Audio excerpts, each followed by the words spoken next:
I'm hitting the button. Time's up. Let's do this. We're in for a wild night.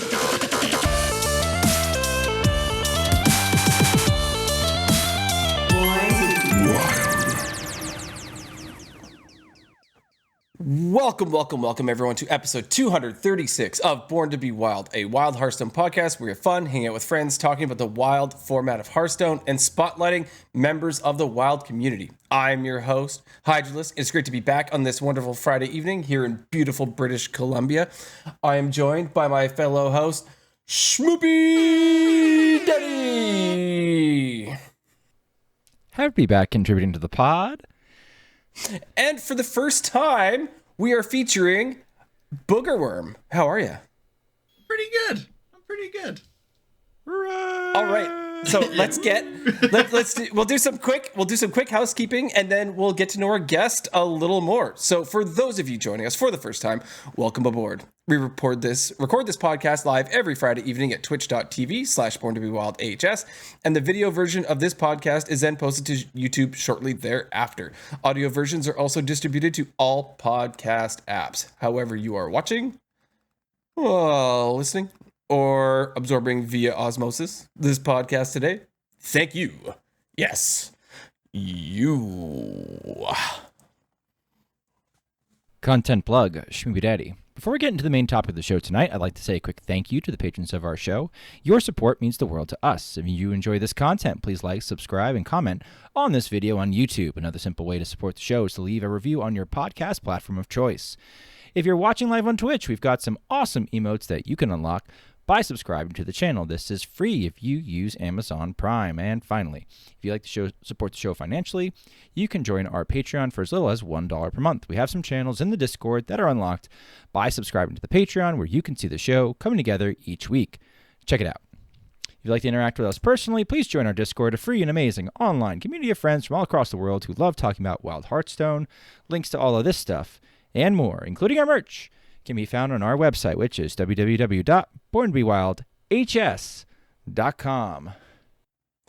So, like a week ago, I get this message, maybe it was 2 weeks ago, from Schmoopydady, and he's like, have you ever heard of boogerworm? And I was like, excuse me, who? Like boogerworm?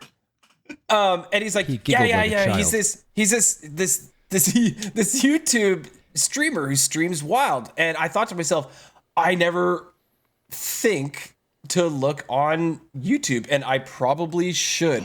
So Boogerworm, we're super glad to have you, and I'll start off with the question that we ask all guests. Like, tell us as much or as little about yourself as you would like as an intro. My name is Braden. I go by Boogerworm. I don't really do much outside of playing Hearthstone. I'm a bowler. I'm a two-handed bowler. I've been bowling since 2011. I do tournaments every here and there. And I swapped to two-handed bowling in 2013. And then What does that mean? Oh, I know. Okay. So, you know what? I'm so glad that you asked. Wow. I even have a prop here. So, one-handed bowling typically takes your thumb in the ball as well. And so when you actually throw with one hand, blah, blah, blah. Two-handed bowling doesn't use a thumb whatsoever. And so you kind of cradle the ball and curl your wrist. And you release by having your left hand come off the ball right before you release with your right hand. Yeah. Interesting. Booger, did you know I'm a physics teacher? You are? No, you I aren't. am. Are you? Did you know that I've done a small half-assed research paper in college on one-handed versus two-handed bowling? You did? Literally the physics of bowling. And learned that two-handed bowling is actually more advantageous because you can get more spin and you can get a more advantageous angle. Well, so you're getting the angle right on the pins, and not only that, but I also we got into the coefficient of friction on the oil slick and stuff like that. So I'm like, whoa, I gotta learn how to two-handed bowl. Except I can't bowl for a lick. I hate bowling because I'm competitive and I suck at it. So tell us, Hydra, what were you going to ask about the two-handed bowling part, or add on, or yes then?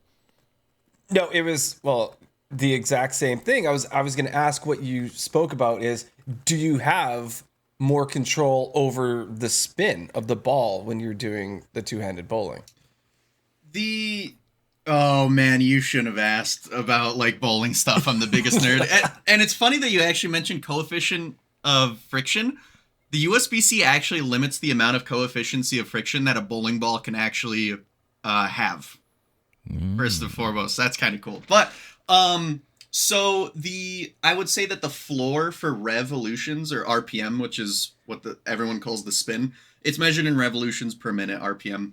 The floor for RPM goes up, but the ceiling actually doesn't really change much, because when you actually master one-handed bowling, there's something called the yo-yo release, which, you know how you go like that with a yo-yo? You actually do that in reverse for bowling, so you go like this and then uncup the wrist and go up.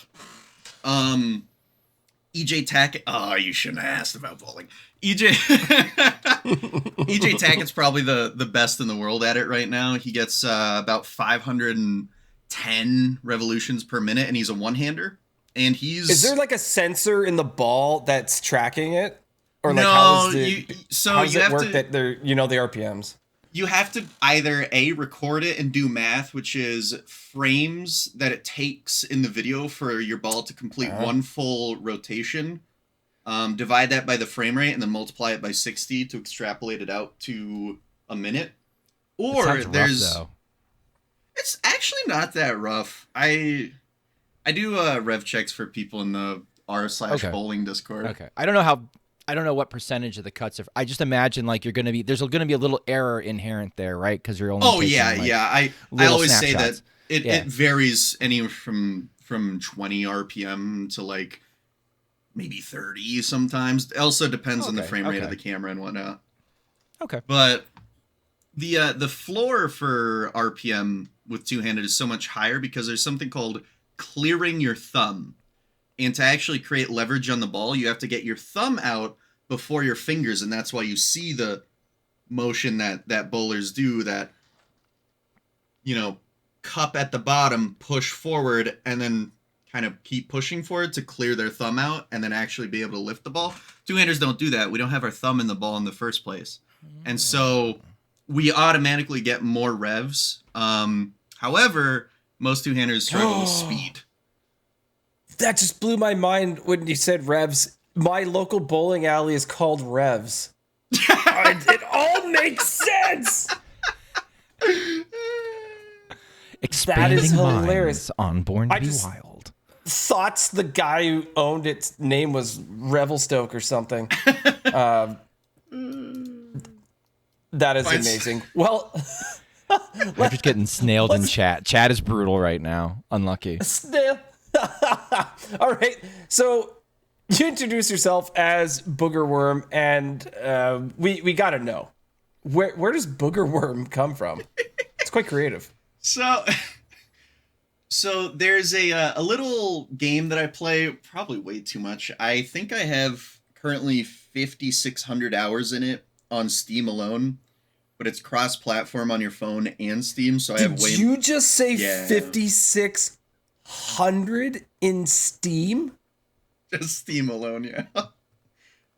That's not counting your phone. Wait. That's not counting your phone. And that's not counting the phone either. Oh, no. That doesn't count the phone either, so it's even higher than that. Wow. But it's just kind of like terrible little game called Bit Heroes Quest. It's little pixelated, turn-based dungeon RPG thing. You can make builds, even though, like, obviously there's a meta, and so it's like the same 3 builds that you constantly see. However, there is so you can team up with pretty much these little monsters, and there's one called Nostorvo, which he's really terrible. He's just not good at all. He's got bad stat alignment. He has way too much speed for being a tank, not enough power for being a tank. He's just this like little meat shield, but he can deflect attacks back to people on a totally random chance. And because he was so utterly bad, because Impressive. he was. Thank you. Since he was so utterly, so just bad. No one knew his name. And I thought he was the silliest looking guy in the entire thing. So I built this entire team composition around this absolute piece of, and as a result, no one knew what the hell his name was. And so nice. I started calling him the boogerworm. And then He does look like a boogerworm. and then people He does. started calling me the boogerworm guy. Like, yeah, if you want a team comp with that guy, ask the boogerworm guy. His name is Braden. And this was before I actually decided on a username, so I was just using my first name. And then I was like, oh, the boogerworm guy. Boogerworm, I'm not creative. I'm just gonna steal that. That's fantastic. Boom. Well, since this is a Hearthstone podcast, I'd like to ask you how you got into Hearthstone in the first place. In 2018, or even earlier than that, in 2017, I was part of this speed typing community. So there were like just typing competitions and so on and so forth.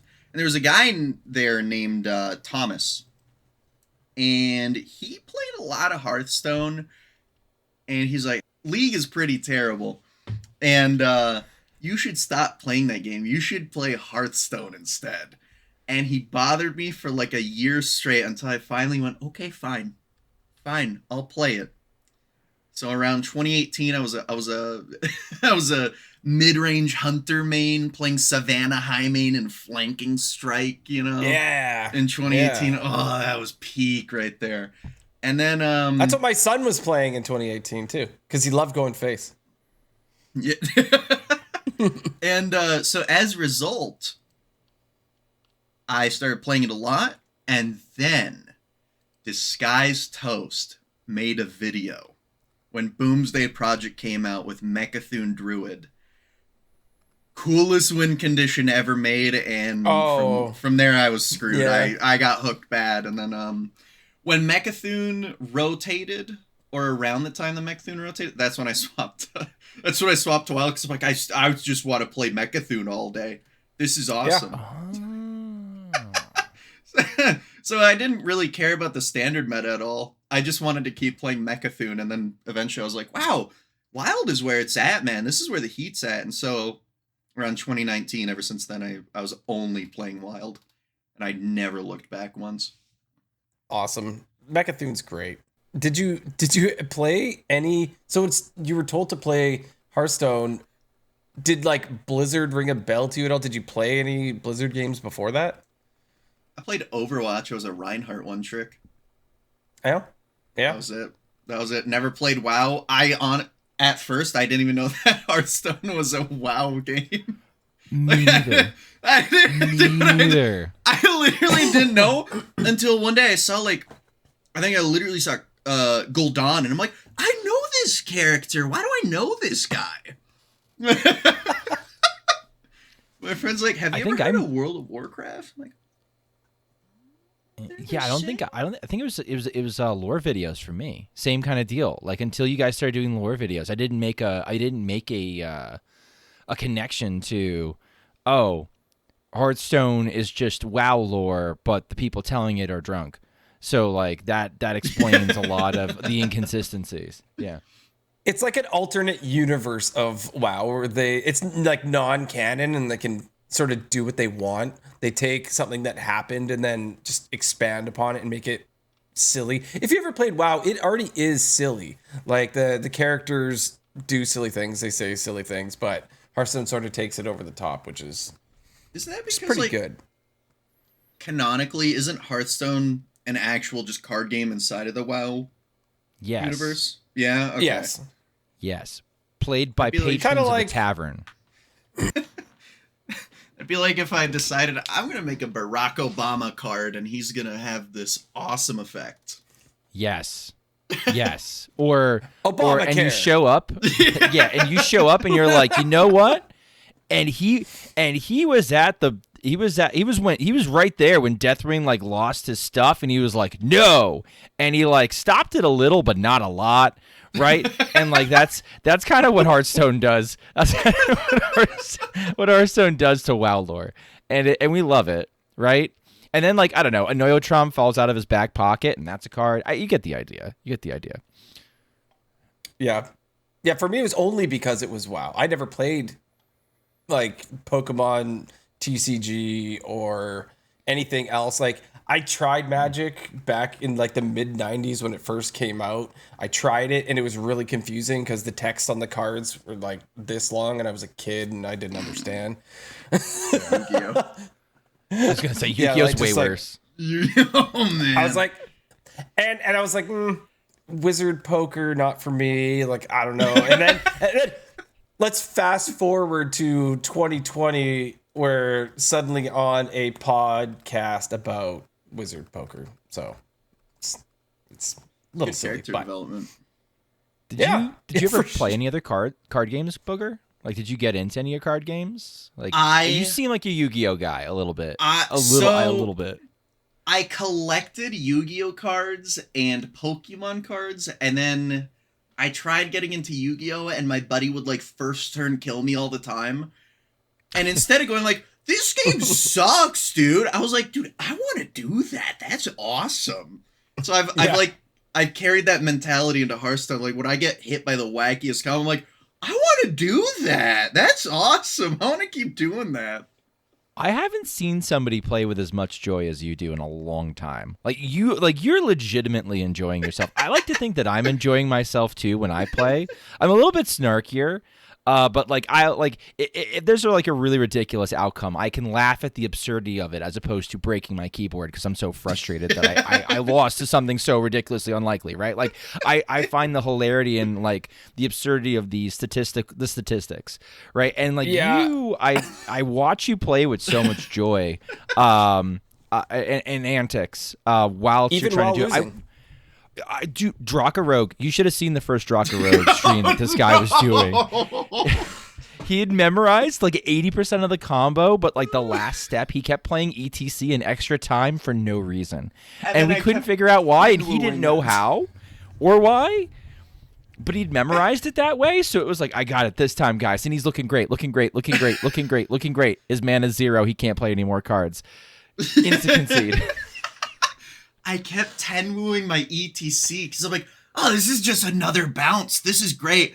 And so I'd Tenwoo, bounce ETC, play ETC again. And then instead of using Tenwoo to bounce Tenwoo, I'd be like, oh, let me get another bounce on ETC. There's no animation. and then I'd be like sitting there. I'm like, why is it stop? Why are both of my Tenwoos on the board? How did that happen?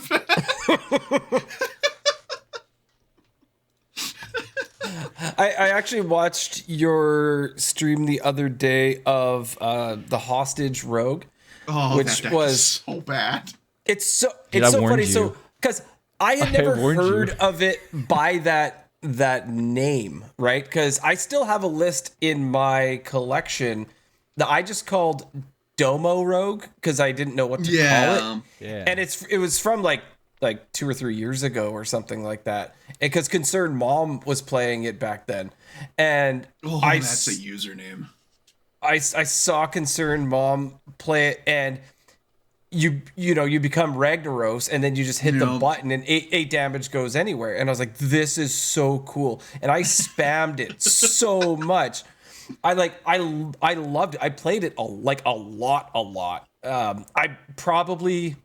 I didn't have an over 50% win rate, but maybe close. With Domo, it was pretty good because people, once they realize that you're stealthed and you're just shooting fireballs, like they're like, oh, I'm never gonna win this because they can't attack you, and then they end up leaving, right? So it can go well, but I saw the problems you were experiencing, and that is totally normal of trying to get there without dying, right?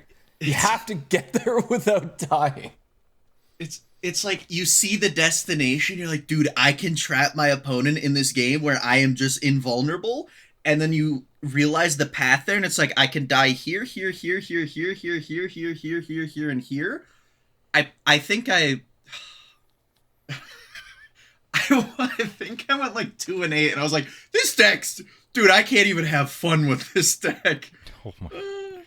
I watched you when you said somebody later checked in and was just like, Booger, how many games did you win with that list?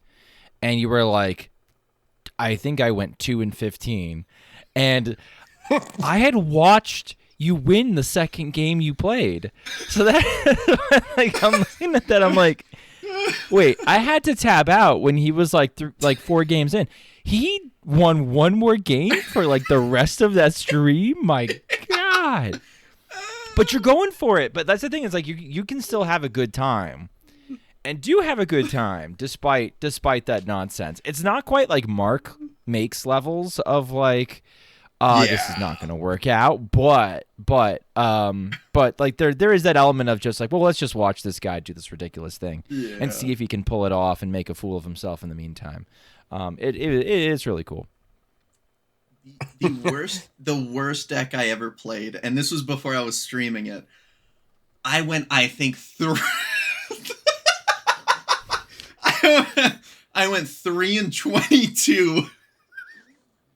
Wow, that's not bad. With Incendious Druid, and not in the way that you think. I was using the Dorian combo, and instead of the Charge Druid shell, I was just using Incendious. So I would draw Incendious, turn everything into Incendious, and then play Incendious. I only had 5 eruptions, but man, did they pack a punch if I ever drew them.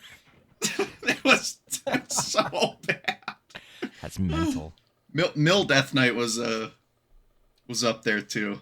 I was like 3-11 that day. I went like 2 or 3-11. Did Impermanence send that to me? I think Impermanence sent that to me. That was my played deck. It. With Velen, Death Growl, Trapdoor Spider, Threads of Despair. Yep, that's my list. Yeah, I lost my mind playing that deck. I timed him out for a long time. I tried it in about half. I was trying it like halfway through. I'm just like, this is the stupidest thing.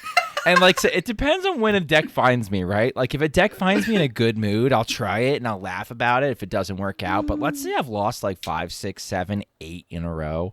It's getting late in the night. I'm kind of grumpy. I'm kind of tired. That's when Impermanence found me. He found me at like, I was going to end the stream at like 12, and he found me at like 11:59. He's like, let's try this deck. And I tried it, and I'm just like, Impermanence, you're an idiot, and you need time to reflect on that.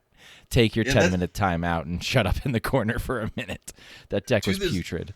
To this day, that's still one of my more popular videos. It's amazing. I mean, I'm sure when it worked, it was amazing. But holy cow. I almost crashed my buddy on his phone. I randomly matched against my friend. He went down to 4 FPS and he drained his battery by like 22% during that match. 4 FPS. Because the Velen animations that overlay around the screen, it doesn't disappear. It doesn't disappear until everything resolves. So eventually, you just get this pixelated map. You can only see this much of the board. You can't even see your health anymore. It's amazing. Did you see the Tavern Brawl where like you do the similar thing where you trigger like an infinite Velen and you get the same like Aurora and it takes like 15 minutes to resolve? It's very, very. Is that the current Tavern Brawl?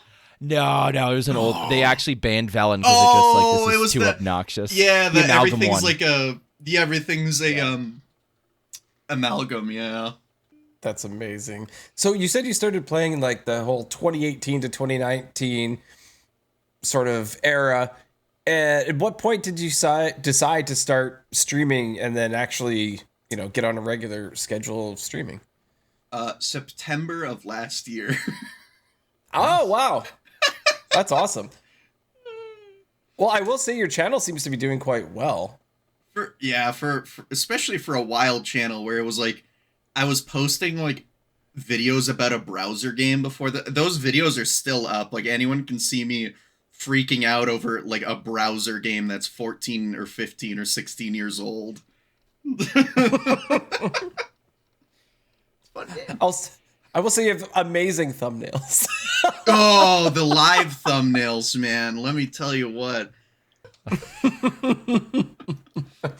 I'm laughing because I think it was the beginning of your last stream, you were making fun of Schmoopydady for not making thumbnails. Yeah. Oh yes, yes. If I add thumbnails to the video making process, YouTube won't get done. I know you're like, oh, dude, it takes so little time. Just do it, and it's great. And I understand it would be an instant upgrade. I'm not arguing any of that. It's just like, when you're 36 and you have 2 kids and you're mortgaging your sleep time in order to do your stupid hobby, one more thing on my mental load and the entire house of cards comes down. So I don't know if that's ever gonna happen. Yeah, and so I totally agree with Schmoopydady 90%, for 90% of that. So on the weekend, I'll be editing the podcast. And there is lining up the tracks with the clapping, and then there's deleting someone who's typing too much. Or Schmoopydady used to have this weird pedal bike under his desk, and he's pedaling through the show, and I have to delete his pedaling, right? I've seen those on commercials at 2 a.m. Those what? Infomercials. Yeah. So there's just stuff like that, and you're going through, and then you make it the whole way through, and you think you've edited it properly, and then you got to start over and make sure, listen to it again. And then when you're finally done, and then now you're uploading it to YouTube and everything, and you have to make a thumbnail, and you're like, I just spent 4 hours editing that podcast, and now I have to make a thumbnail. It's the worst part for some reason. What do I call the episode? Is the shaky DM message in the group DM? Yeah. What do I call the message? I'm drawing a blank. That's a good one, because often we'll find something that happened in the episode that was hilarious. Someone said something. We'll just call that the name of the episode. It's almost like an Easter egg. You'll see the name of the episode, and then you'll get to that part. You're like, that's where it came from. And this one, I just called the one with boogerworm. This process is so much easier today. We dig for boogerworms? Hell yeah. Digging for boogerworms. That might be it. Digging for we dig the boogerworm? There's got to be something there. The one with the Mildruid addict. Yes, I did see some Mildruid stuff. Oh, the one with the quest line, the Martian booze. Putrid. It's putrid. I tried it too. No. Dude, I was messaging how can you make 10 videos of this, man? I felt like I was jamming my wiener against a wall, dude. This is terrible. I played it after I saw the video. I played it for fun. I only played it in casual because I was not quite legend yet, and I was like, I'm not risking this at this point. But it was fun. I played one game and I won, and I was like, I'm done. But I ended up drawing so many cards that I didn't know what to do with half of them. Like solar eclipse. I'm like, if I solar eclipse and I don't have. It was just too much. I had way too many cards. I'm milling myself, and half of my hand was useless. But the infinite jades and everything, and they were huge. That was it's so much fun. It's so much fun playing Jade Idol with that quest. I used to play when Hearthstone was slower and simpler, and those cards were a little bit more new.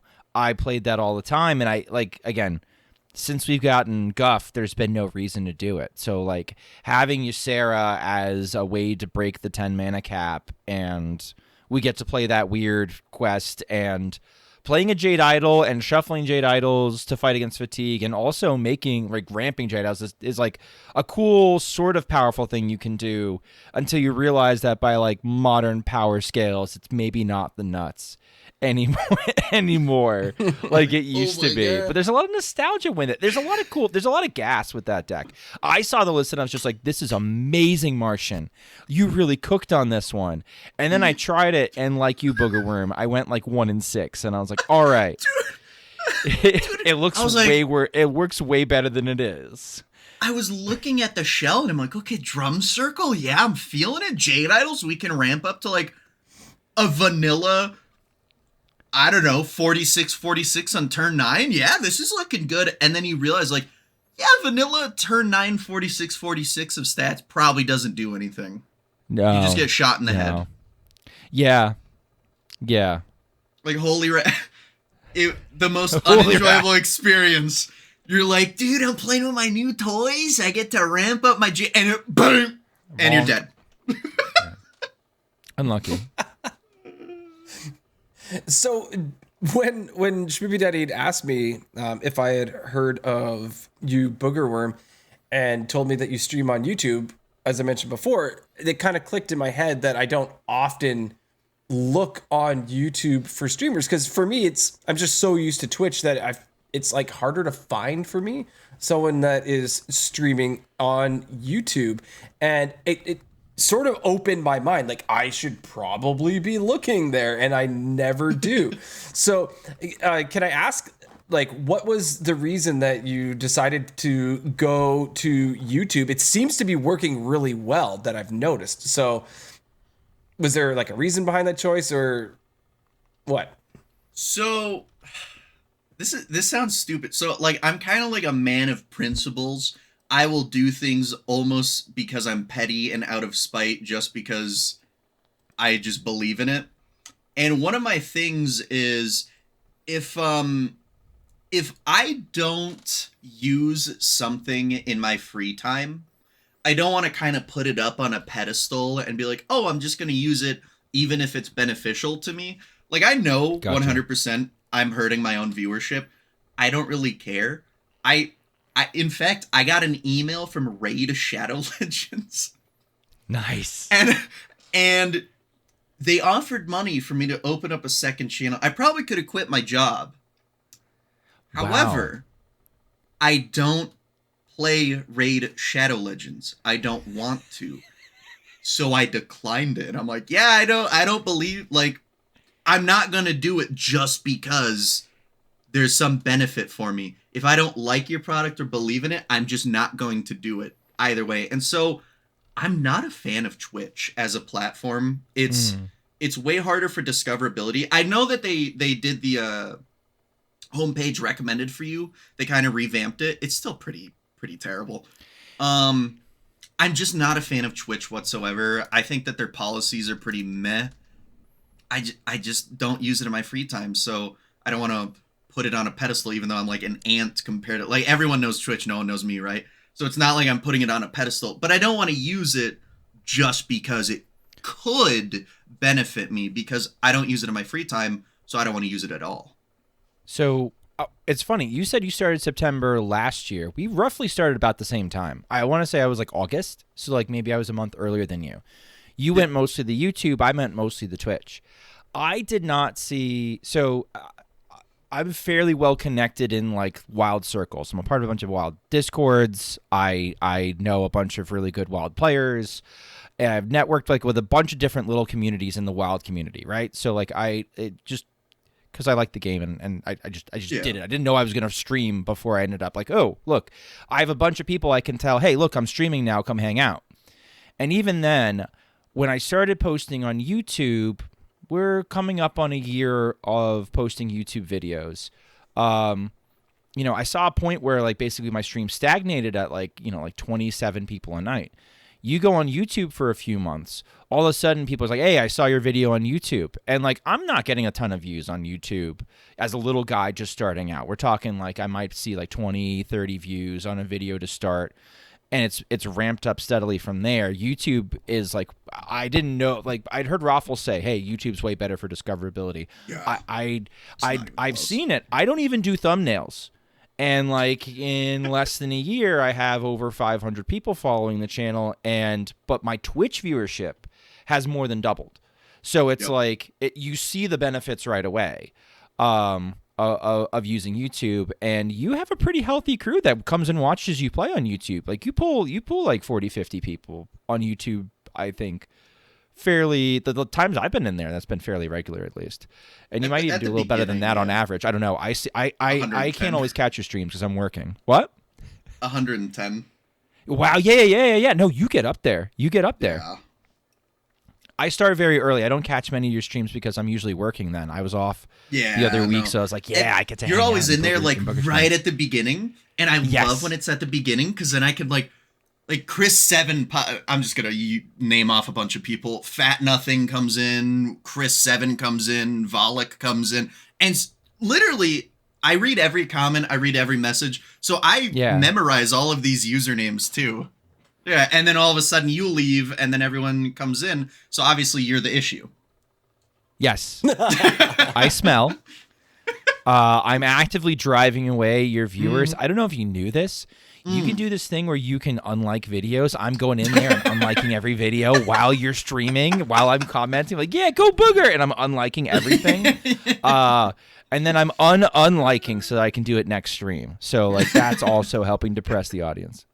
Absolutely. There's definitely some spots to be filled right now, right? With Corb not streaming the game, and Get Meow not streaming the game. Raffle is playing Balacho mostly. Great game, but like Maxibon is probably like the king right now. I would say KVLT streams and stuff. So there are people doing it, but I feel like there is sort of that hole that can be filled at this point. So it's a great time to be getting into it. Maxie's like, when he streams though, he's like, when I tune in, 66, 70% of the time he's standard. Yeah. And then sometimes he's dipping his toe in wild. And he's definitely moved over since he was like on TV. And a big problem I think that like those really good wild players have right now is the population is so low that the queue times are punitive. So like OTZ, when OTZ streams, OTZ will stream somewhere in the top 50, top 40, top 10. And you go watch an OTZ game, the game might last 7-8 minutes, and then he's sitting in queue for 7 or 8 minutes. So like there's only so much chat engagement you can do. So what he does is he opens up a second game that he's playing in the middle of queue times in order to bridge the gap. And it's such a tough streaming experience, I can imagine, because it's just like, here's this thing that I'm supposed to be streaming, and I don't feel like this is what I'm streaming.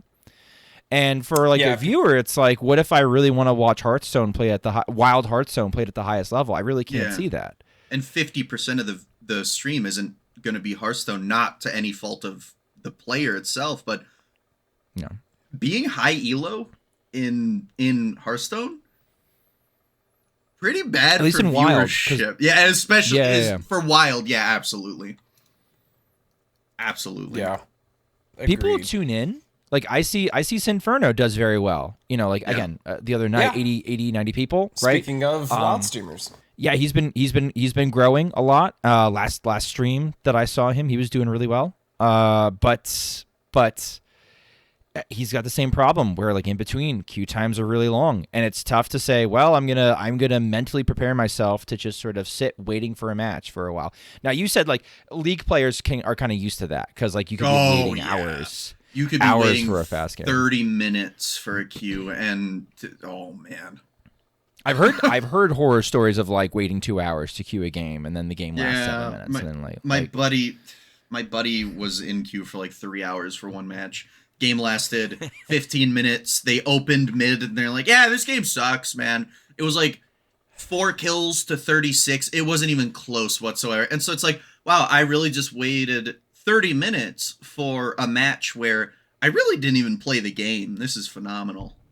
Cool, man. Well, I'm really excited to see your stream grow, especially as someone who just like you said, only started in the summer/fall of last year. One thing that I've appreciated about watching your stream recently, in like basically the past like week or two, is that you're doing the whole, I'm going to play this combo that may or may not work. It's kind of a meme deck, like that sort of thing, and just having fun. So is that how you've always played the game, or is that sort of a new approach? So in the past, I just cared about fun, and then I was like, oh, let's see how high I can climb. And I got to like Legend 187, and I realized when you start playing a game, just like think about it this way, it's a hobby, right? The second you try to get really, really good and be competitive, specifically competitive, all of the fun gets sapped out immediately, instantly. And so at the end of the day, it's a game. When I turn my computer off, it's gone. You know, it's disappeared. It's not in my life anymore. So why not just enjoy the game? A game is meant to be fun. A game's meant to be enjoyed. And so I've completely and utterly stopped caring about climbing whatsoever. I just play for fun. And my enjoyment has gone up immensely. Like, I will be versing platinum players on their climb to diamond for the first time, and I'm playing a 13% win rate deck, and I'm like, dude, this is peak, man. This is awesome. When it hits, it hits. It is fun when you get down there. It is like, that is something a lot of people don't experience, like de-ranking so hard that like whatever garbage you're playing is still 50. If you've never done it before, you got to do it at least once and just experience it. It's amazing. You see some cards you haven't seen in 6 years. Yes. Like you will get all the way down into the absolute pits of despair, and inside of those pits of despair is such a strong, oh my god, we are so back, dude. You will see the worst, most abysmal deck building of your life, and it doesn't matter because you know you're playing a terrible deck. They don't know that, and so it's like, dude, this is great. This is awesome. Yeah. Let's see if them trying their hardest with the worst deck ever built versus me with also the just worst deck ever built. Your deck phenomenal. loses to itself versus them losing to themselves. And so like it's a race against time. Who's gonna lose first? Which time bomb goes off first?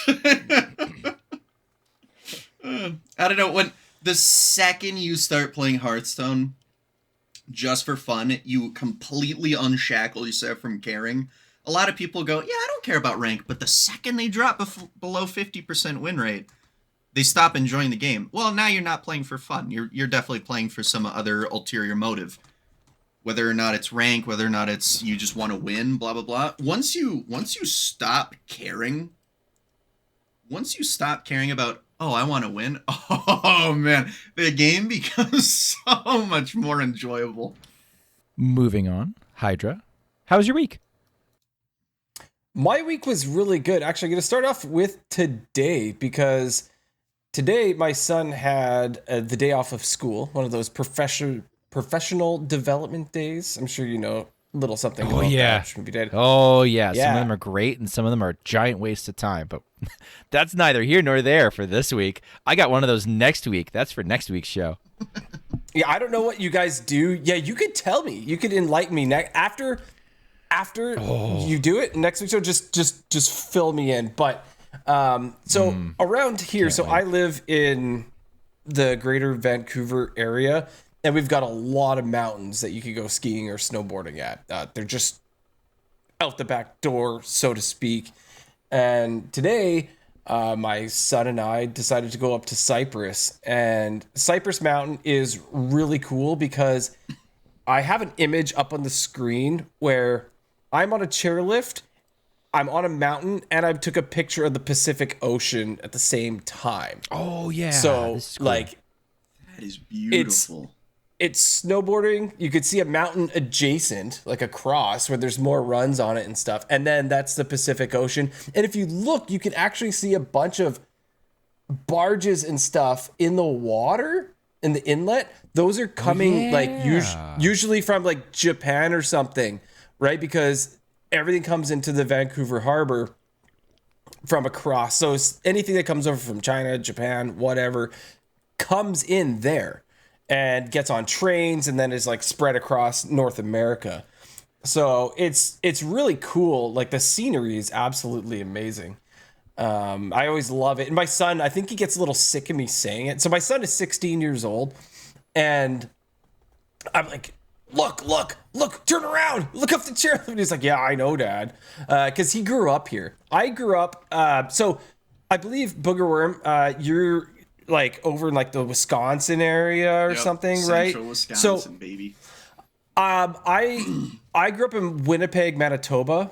So that is just kind of north of where you are. Okay, yeah. And it's really cold, like negative 35 degrees, that kind of thing. In Celsius and Boogers on Fahrenheit, stream they're like the saying same. 32. It's like it's t-shirt weather. Oh yeah, I saw you say that. Yeah, t-shirt weather. It's 32 degrees out, which is like plus 1 degrees in Celsius. But so I know what it's like over there. Like I was very close to where you were, and now we've moved to the West Coast, and it's really cool. But so my son and I had a goal today to learn a trick called the tame dog. I'd never heard of it till like 2 weeks ago. And it's this trick where you basically, I wish I had a tech deck or something around. You lean forward into like a nollie, but you just keep going, and you kind of like just front flip off your nose of your snowboard. And A nully is a hill. For those who don't know what a nully is, because I have no idea what a nully is, but I watched Hydra do this, and it's a hill. It's a hill. So he's leaning into a very steep decline. No. Like you like. So hold on. A nollie is doing an ollie off your nose, Schmoopydady. Okay, it's ollieing off your nose. But like. Okay, but like you're doing it on a hill. The hill part's important because your head ends up level with where your feet go, but there's no ground there anymore. So you're not braining yourself. It's very important information. Anyway, I somehow landed it on my second try. I'm not exactly... So the first time, I did brain myself. The first try, like my shoulder and head... Like I only turned, I made it like 3/4 of the way around or something. My shoulder and head just made contact with the ground. And I saw, like all the little stars, the dots in your vision, like they were all, and my son's like, Dad, are you okay? I'm like, yep, fine. Don't worry about it. Mildly concussed. Little concuss. Yeah. Little concuss. Yeah, rub beer on it. We're fine. Exactly. It's okay. But then he asked me, he's like, are you gonna try it again? And I said, well, yeah. I mean, I have to. I only have so many years left where I can do something like that. So I decided to do it again. And somehow on my second attempt, because I was just like, I'm hucking it, I'm just going like full rotation. And then I landed on my feet and rode away. And I was like, all right, one and done. I never need to do it again. Yeah. Your son's joy was so unbridled, but like he's young enough that he's still watching his language. He's like, holy frick, dad, oh my gosh, that was amazing. Oh my gosh, Dad. And like your son looks like a little man now. Like he's a little like buff, like pile of muscle, right? And who's just as athletic as his old man. And it's very funny. Yeah, he is a buff little man, and it's kind of crazy to watch your son grow up, and he wants to do all the tricks and stuff. So he's like backflipping on his snowboard. He was trying the same trick. He's got 360s on lock at this point. Like he's doing really well, and yeah, we had a fun father-son experience because we stopped and we found the spot, and we're filming each other and like hiking up and then going and doing the trick, and then you got to hike back up and you watch the video together. Yeah, it was really cool. We actually spent like probably an hour and a half in the same spot, like messing around with it, like jumping off it and doing all that stuff. So yeah, it was really cool, and it was a beautiful day. It was like, so Booger, you were talking about how 35 is t-shirt weather. It was more like 42 on the mountain. How was the snow though? Was it so warm that the snow started getting slushy, or was it staying? It was staying okay? It was slushy. It was slushy, but it was like fast slushy. Which Okay, is you could bite into it. interesting. You could just like, it's like you're sliding down little tiny pieces, millions of pieces of ice, and it was super just like you could rip. It was cool. Yeah, it was pretty cool. That's not so bad. When it gets too slushy and you start losing like edges, that's when it like sucks. As a former, I skied in middle school. Okay, like I kind of like I know what I'm talking about. I can remember the feel of the snow, and like some conditions were a lot more fun than others. So like if it's warm and you can actually use the snow, it's fun. It sounds like the snow was very usable, so that's cool. All right, so I'll do my quick little King Corner. I told you guys that I had started doing Insomnia. So, Booger, I'm on this mission in my life to read every single Stephen King book and collect and own them all. I have 99% of every single one of his books in hardcover. I'm just missing a couple. I am listening to this one audiobook wise, and I am now about halfway through, and it's super cool. I make excuses just to I go outside and walk. The other day I did like a 10 kilometer, that's like 6.5 mile walk just to listen to the book, right? It's like, touch some grass, listen to some Stephen King stuff. It's a bit of an obsession. Living your best life. We have some listeners that are also doing like the same thing. Like Lou Raffles is going on his journey too, and we're like at the same point, which is kind of neat. Nice. That is cool. Yeah. And then I've been talking about this one forever. So Blister Guy, who does the Walk to Work podcast, the Hearthstone Walk to Work podcast, and I have been trying to do Molten Core Kill Ragnaros in Warcraft Rumble since it started. He's beaten it before with someone else in our guild. He's definitely done it. I just wasn't high enough level to get there. There's 6 bosses before you get to Rag. I managed to actually beat all 6 without him, but in public queues. They added public queuing to do match up with someone. And then the final one, I told him I was on the final boss, and he's like, "Are you available now?"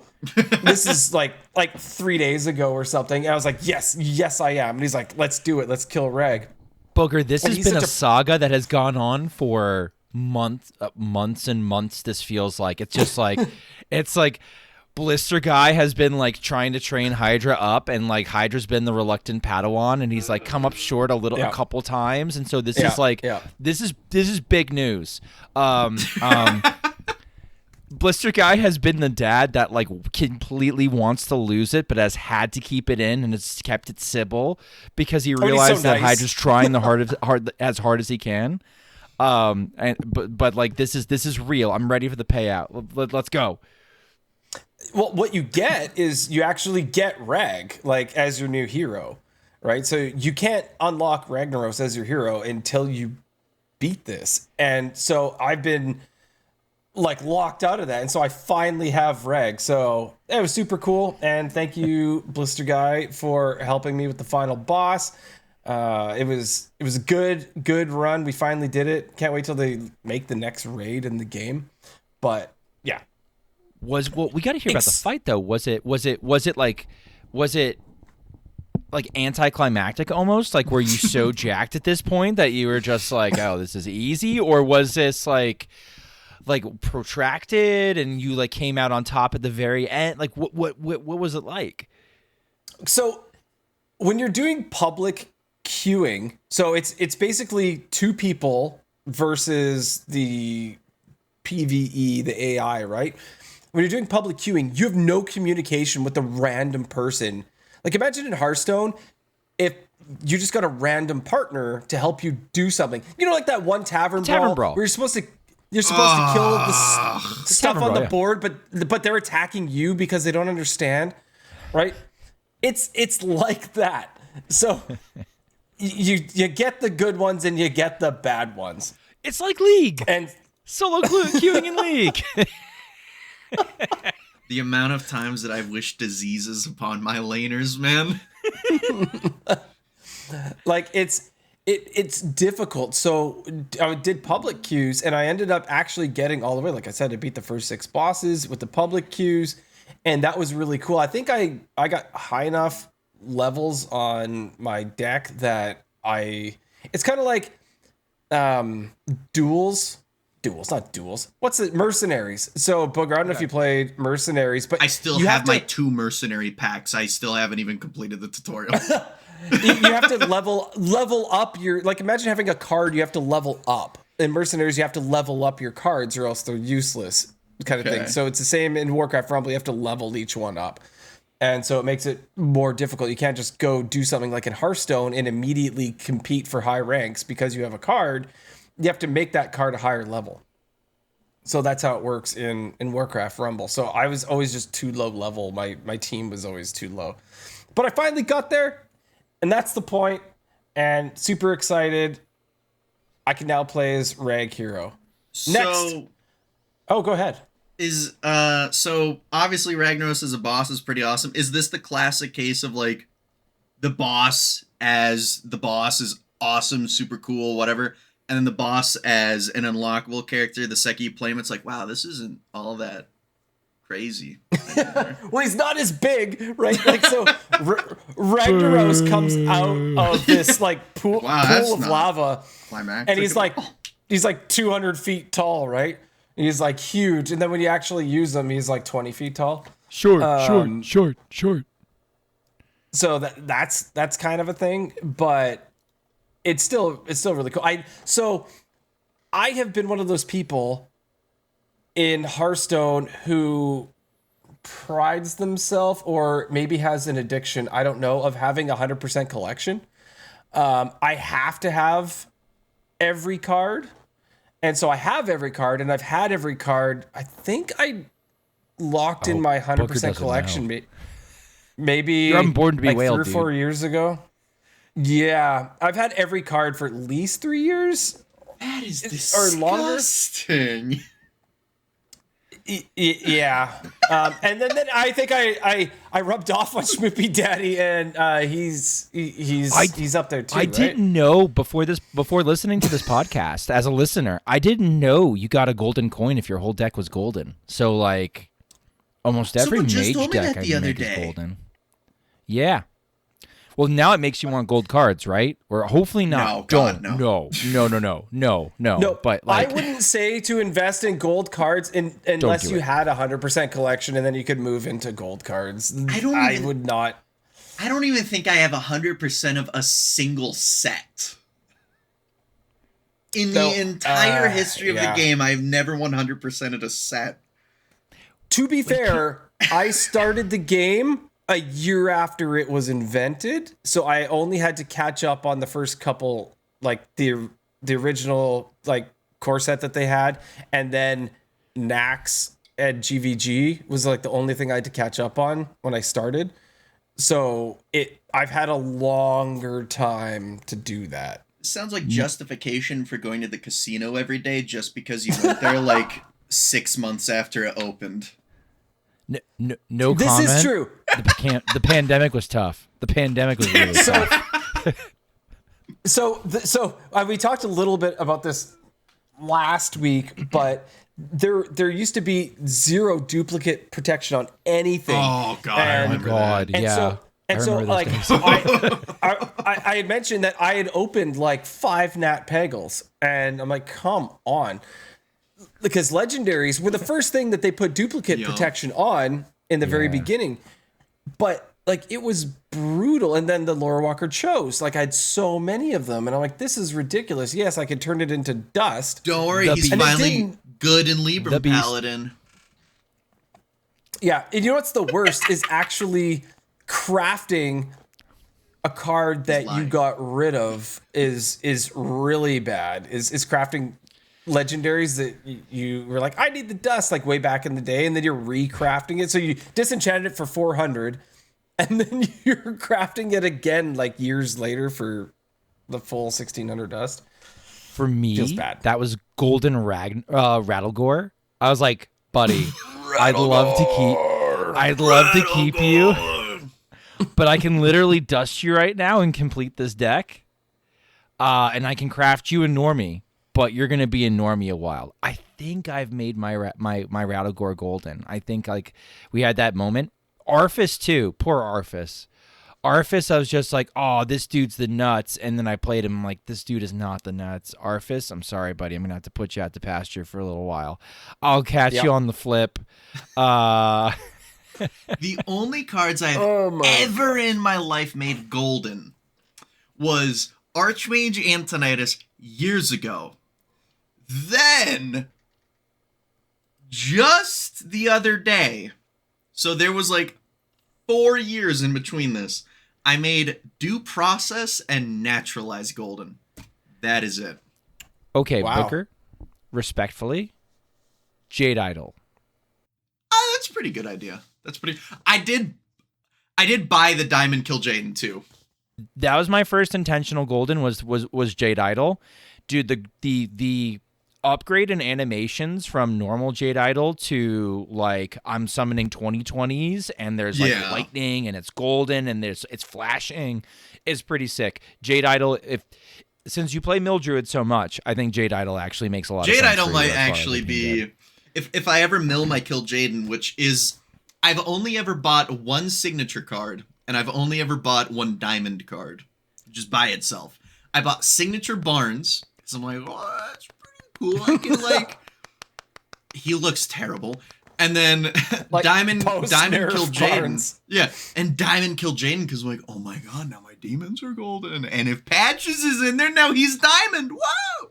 Yeah, it was Yeah, it's like spells were always my last gold crafts, unless they summon something, right? Like Jade Idol makes sense because you get the golden Jade Golem. But if it was just like a golden, like, I don't know, Frostbolt or something. Yeah, because you only see it for like a second. Like a second, right? Like it doesn't make any sense to me to do. So they're always the last on the list. Definitely last on the list. All I'm saying is that Due Process should be buffed back to 2 mana, and if it's golden, it should like, yeah, he's lying still. And if it's golden, it should put like a cool little animation whenever they draw cards. Also, unnerf Sire Denathrius and Pillager while we're at it. No, not that one. I almost snuck it in, though. Almost snuck it in. Just about. Almost snuck it in. So my last thing I'll say real quick is that on the Rumble thing is that they released so much content that it was ridiculous. I was at 2 weeks ago, I was just chilling at Diamond 4 or 5 or whatever. And then last week's show, I was sitting at Diamond 3 2 stars because I played maybe like 15, 20 games. And then they released so much content, I didn't play it at all. I ended up getting up to 12,000 MMR in Rumble. I know that doesn't mean a lot to you guys at all, but I was down at like 6,000 or something like that. And I went up to, I like doubled my, like in BGs, think about it that way. Like I doubled it. Oh, okay, there we go. Similar There's scale. A metric That's amazing. that I understand. There's a metric. Damn. Yeah, and so I played so much because I found a deck that was absolutely broken, and so I did that so much. And then yesterday, I was like, oh my gosh, it's the second last day of the month. I should probably try to get Legend in Hearthstone. So I continued my climb, and I popped in at 1,290. Right at the end of the month. There was already like almost 5,000 people in Legend at that point. So You're popping in 1,200, far away I think was from 11x. Just saying, you were. That's why I thought that maybe like you're top 1/3 of the ladder easily. Well, I mean, what 1,000 out of 5? You're top 1/5 of the ladder. Like you're probably 10 to 15 wins away from 11x. So like you should feel pretty good about. You should feel pretty good about your MMR, my man, considering it's been a minute since you've had the time to hit Legend. Like that's a solid number. That's not a pushover number. No, it was pretty good. I didn't think, because I looked at the leaderboard and I saw that there was almost like 5,000 people. So I'm like, oh, who knows what I'm going to come in at? But I think it was the fact that I came in with a 73% win rate. Yeah, you were kicking butt and taking names. So that definitely helped. The entire climb was 73%, 56 and 21. So, I mean, I know that in Legend, top Legend, your win rate means a lot more. But on the climb, that I was pretty satisfied. I was satisfied with that. So hooray! Did it on the second last day of the month, so that means I have to start over again tomorrow. But that's okay. That's okay. We got there. 77 games, which is like... If you look, it was only 3.9 hours of playing. If you look at the screen, I was going to say, it's like it's not a ton of games. That's you because did it. that deck, man. Yeah. So it was the 30 card, not the 40 card version, but the 30 card aggro priest. So it was done in 4 hours with 56 and 21 done in 4 hours. So average game was 3.0 minutes. Was my average game time. I should look at what my best ever climb was. It was definitely probably Drekthar Druid with Embiggen, if you guys remember that one. Oh, that one yeah. Dude, that one was evil. I think I went like 34 and 9. And the average game time was like 4 minutes at the time, which 4 minutes when Drekthar was in the game, that's pretty evil. Yeah, take a look. Let us know. You can tell about us on your week. Schmoopydady, that's enough about me. How was your week? So I don't have a really good update about, Schmoopy this week, but kind of a holding pattern. Over the last week, we had his birthday party. He is 7 years old. To give you an idea of his size, because the kid is huge. He's 4'3" and 65 pounds, which is bigger than some middle schoolers. I'm trying to equate that into metric for Hydra. Yeah, he's at my elbow. Dude is large. For Hydra, that's like, he's a little over a meter Hydra, and he's like 32 kilos. I think that would be the metrics. He's a brick, you know what house. He's gonna be a great soccer player when we're playing in the spring again. Taking in his dad's shoes. So that's a lot of fun. So having a giant son, and my daughter's not far behind, which is funny because like she's only 3, and Schmoopy's looking at the lines. I have a pedestal. I have a not a pedestal. There's like a column, if you will, in my house, in the middle of my house that I did there. That's got all the pencil painted. marks? And it's got the pencil marks. And I've got the pencil marks of Schmoopy versus daughter. Schmoopy versus daughter. Schmoopy versus daughter.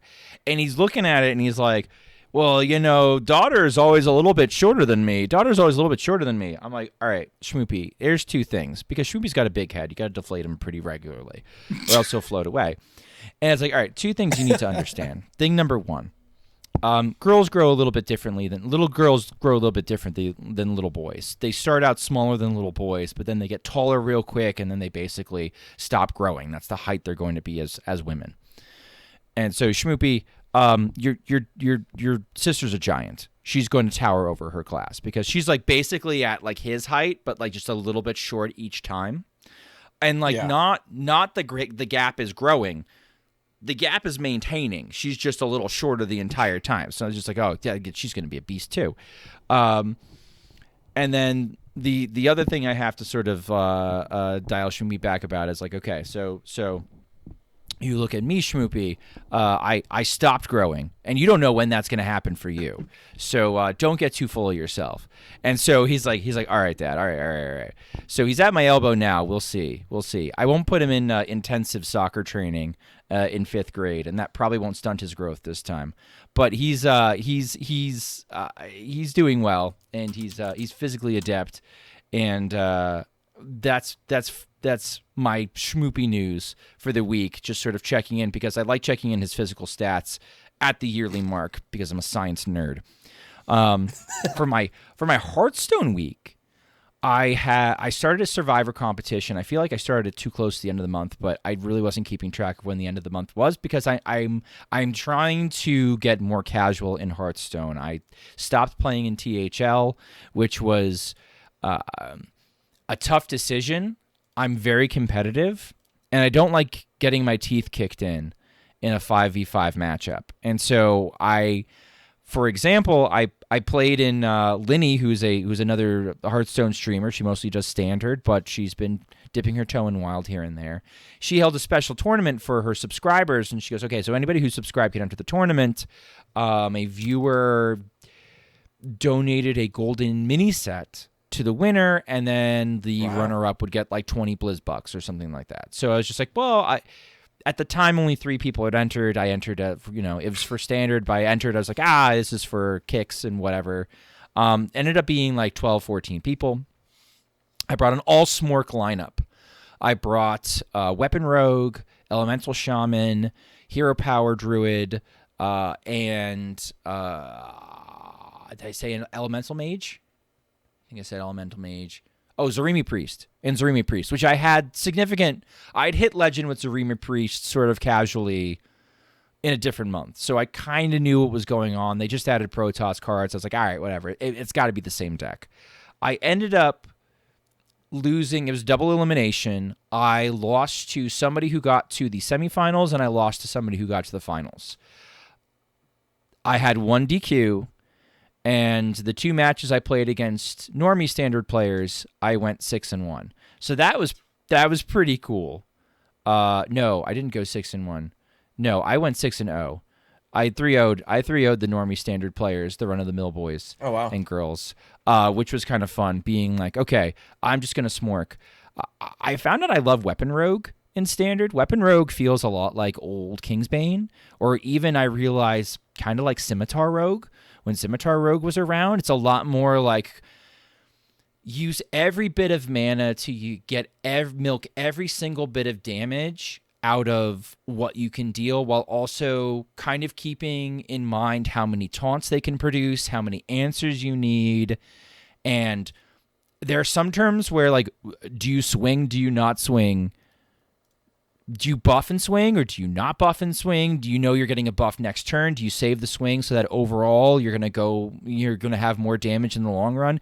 It's sort of a fascinating question, but it's not something that the opponent obviously has an interaction with, so it looks like a really uninteractive deck, when in reality I have to do a lot of planning around what the opponent does, but it's just, if I have the resources and the ability to plan around it in the future, it looks super low interactivity because I have the solution ready, right? And like you just lose, you die.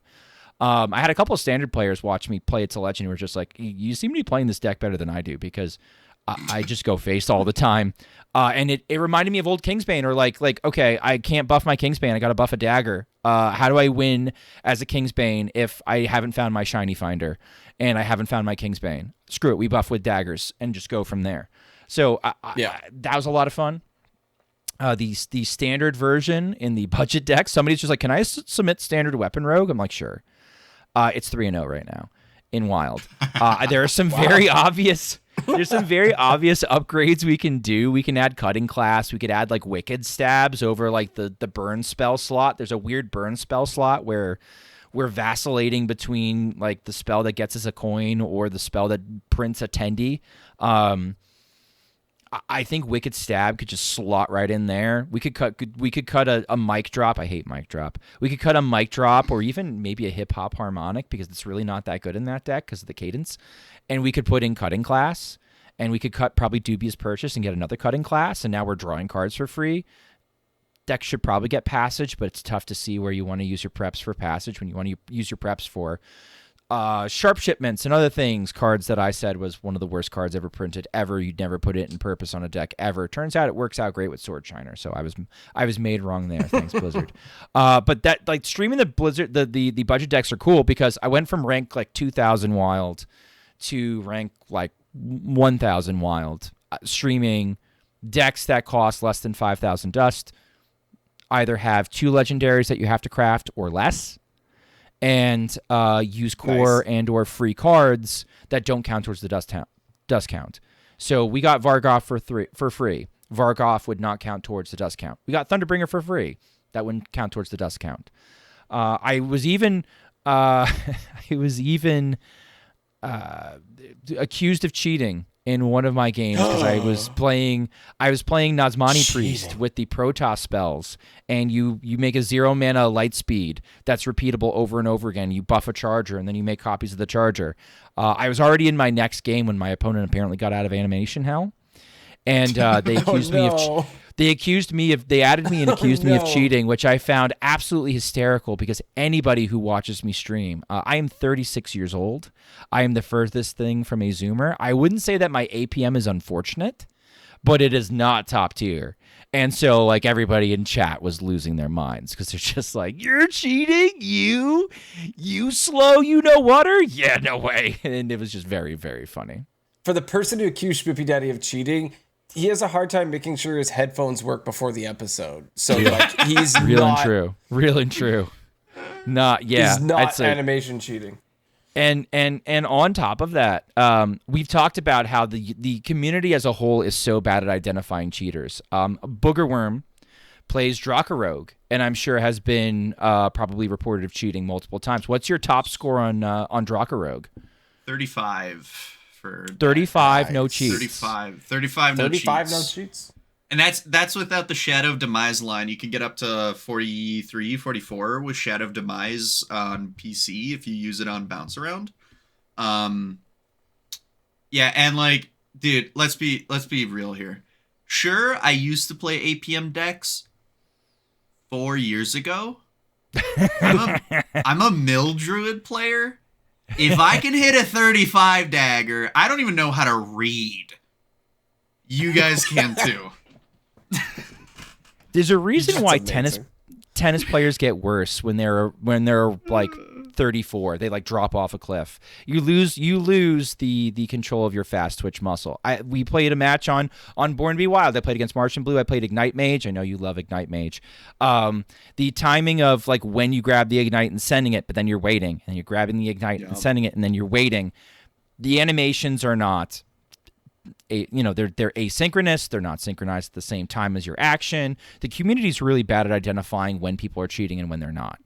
And like we got to get better at like paying attention to the actual length of the animations.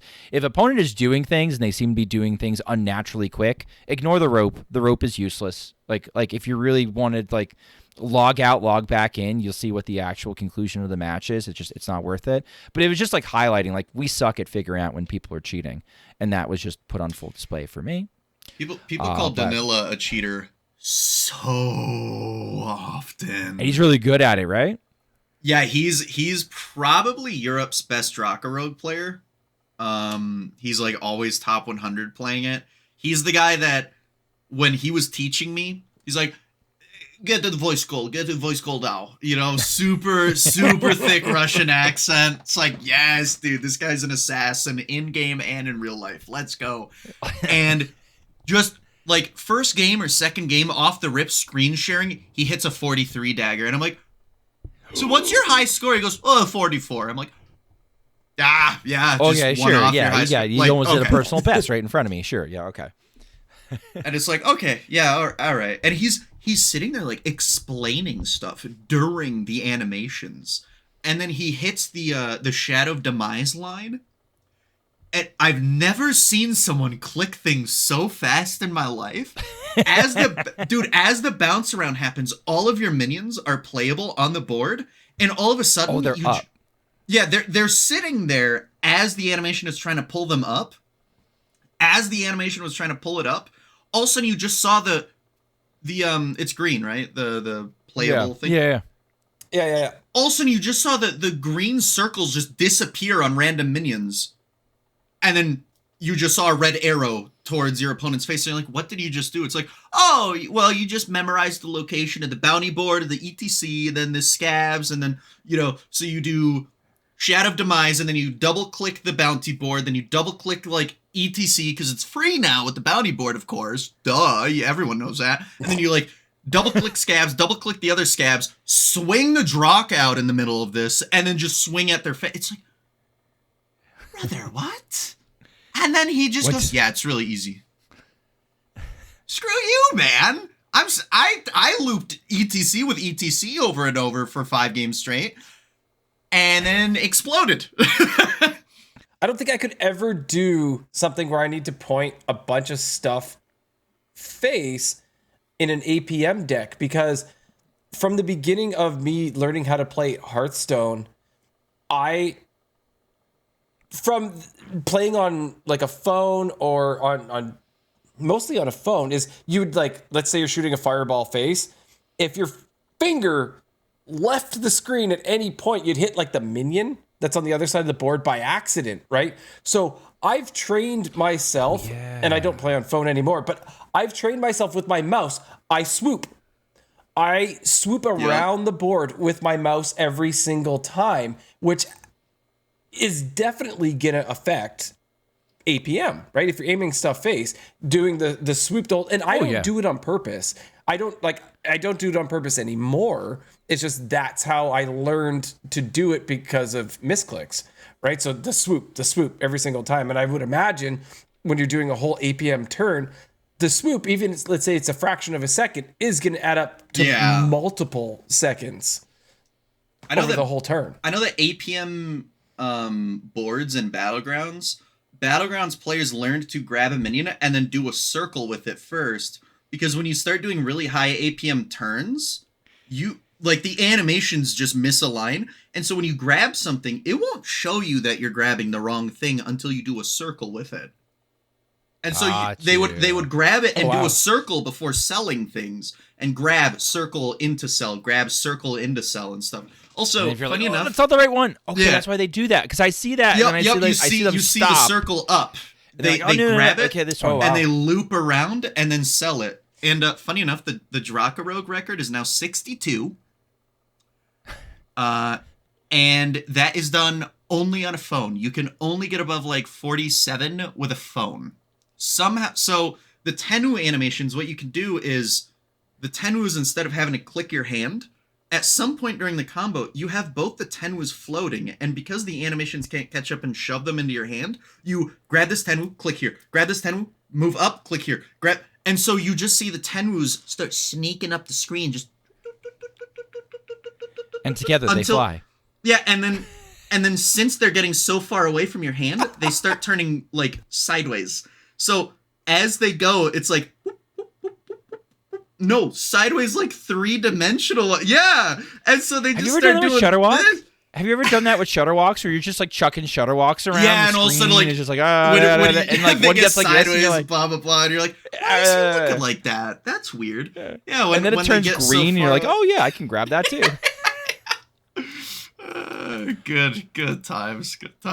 Yeah, I don't know, that deck is insane. Danila is probably the greatest non-Chinese player to pilot Dracarogue right now.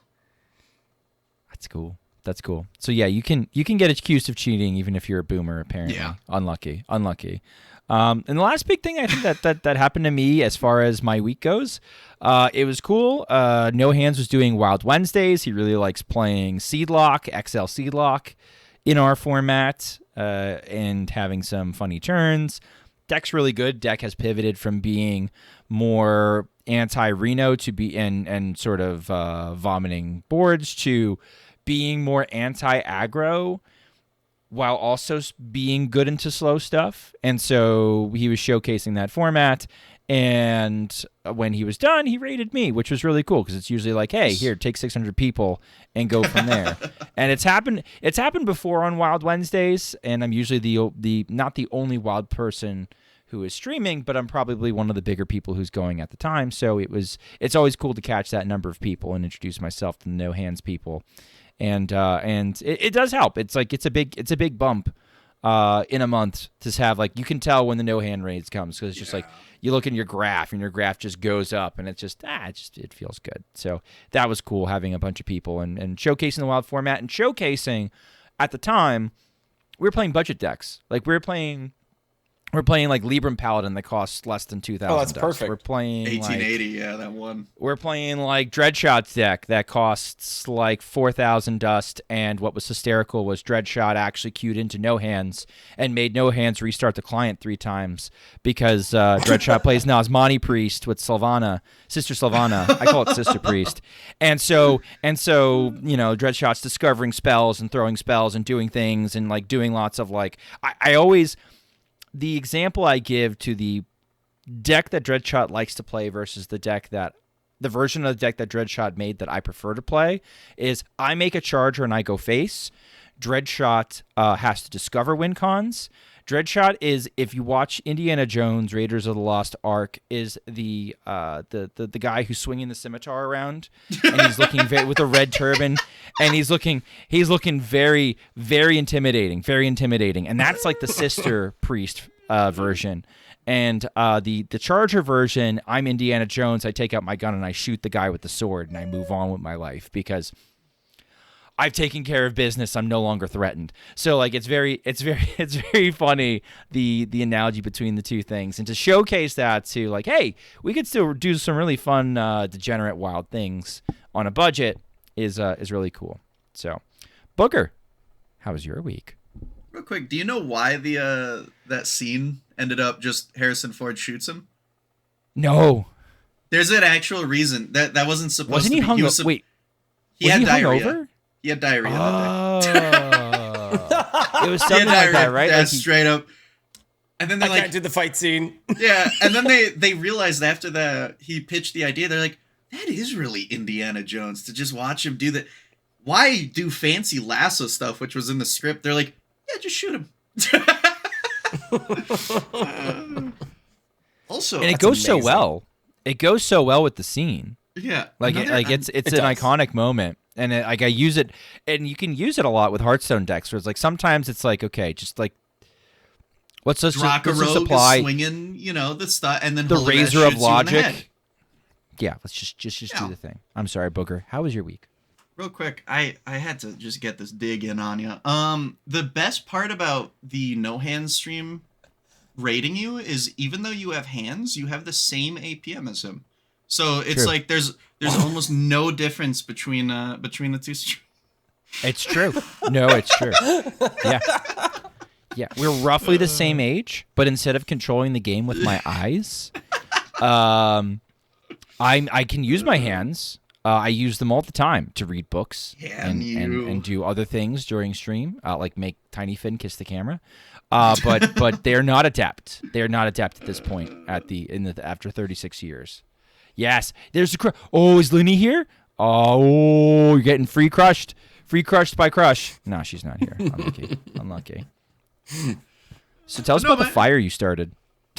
Oh man, so I wish I could have came in here and be like, yeah, I shot another 300 this week, no biggie, and nope, I bought 3 new bowling balls, re-drilled them because I actually drill my own stuff, and I changed my finger pitches because I wanted the ball to come off my hand cleaner, so I'm like, let me do half an inch reverse in my middle finger, so instead of my finger going in like this, it goes in like that, and then let me do a full inch reverse pitch on my ring finger, kind of feels more ergonomic. And then the workshop started on fire like just a few days later. So there's no more bowling league until next season, unfortunately.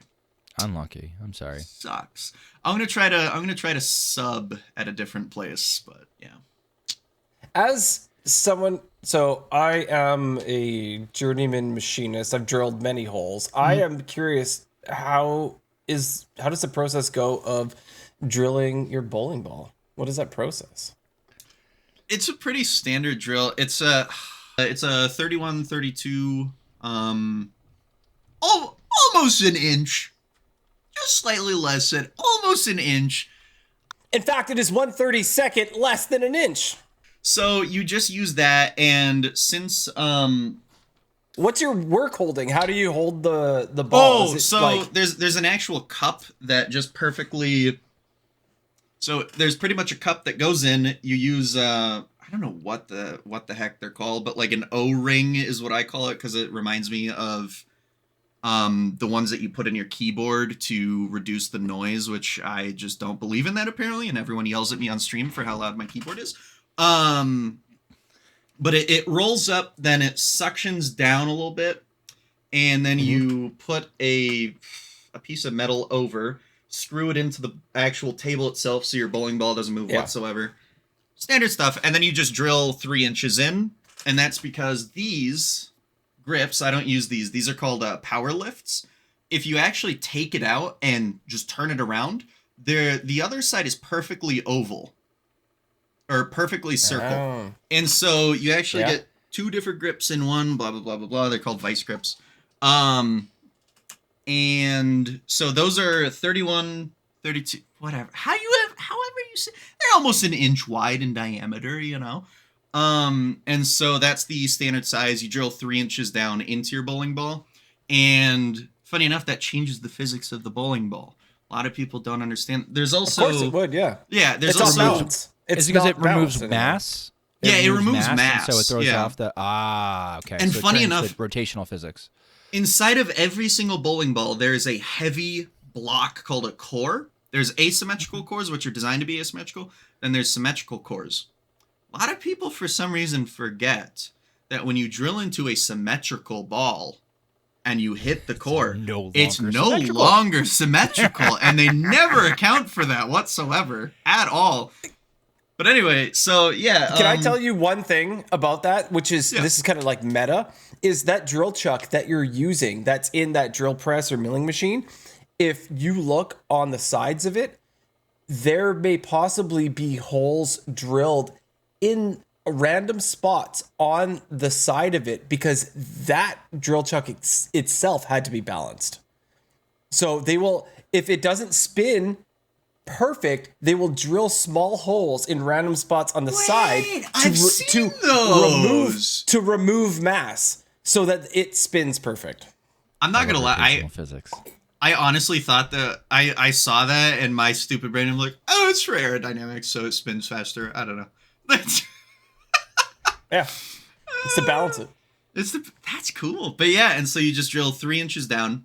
3 inches is a lot, by the way. Man, I gotta stop making jokes. So 3 inches down or deep, whatever, and you just use a vacuum to suck it up as you're going, and then you use a I don't even know what it'd be called, but it's pretty much it's just a brick with a little stick, and then a circle on the end with sandpaper, like almost flower petals, pretty much. Yeah. Yeah, and you use that to bevel the holes because. As many as rough you and would, stuff, yeah. You would probably know it increases the actual resistance, and so it won't crack and whatnot.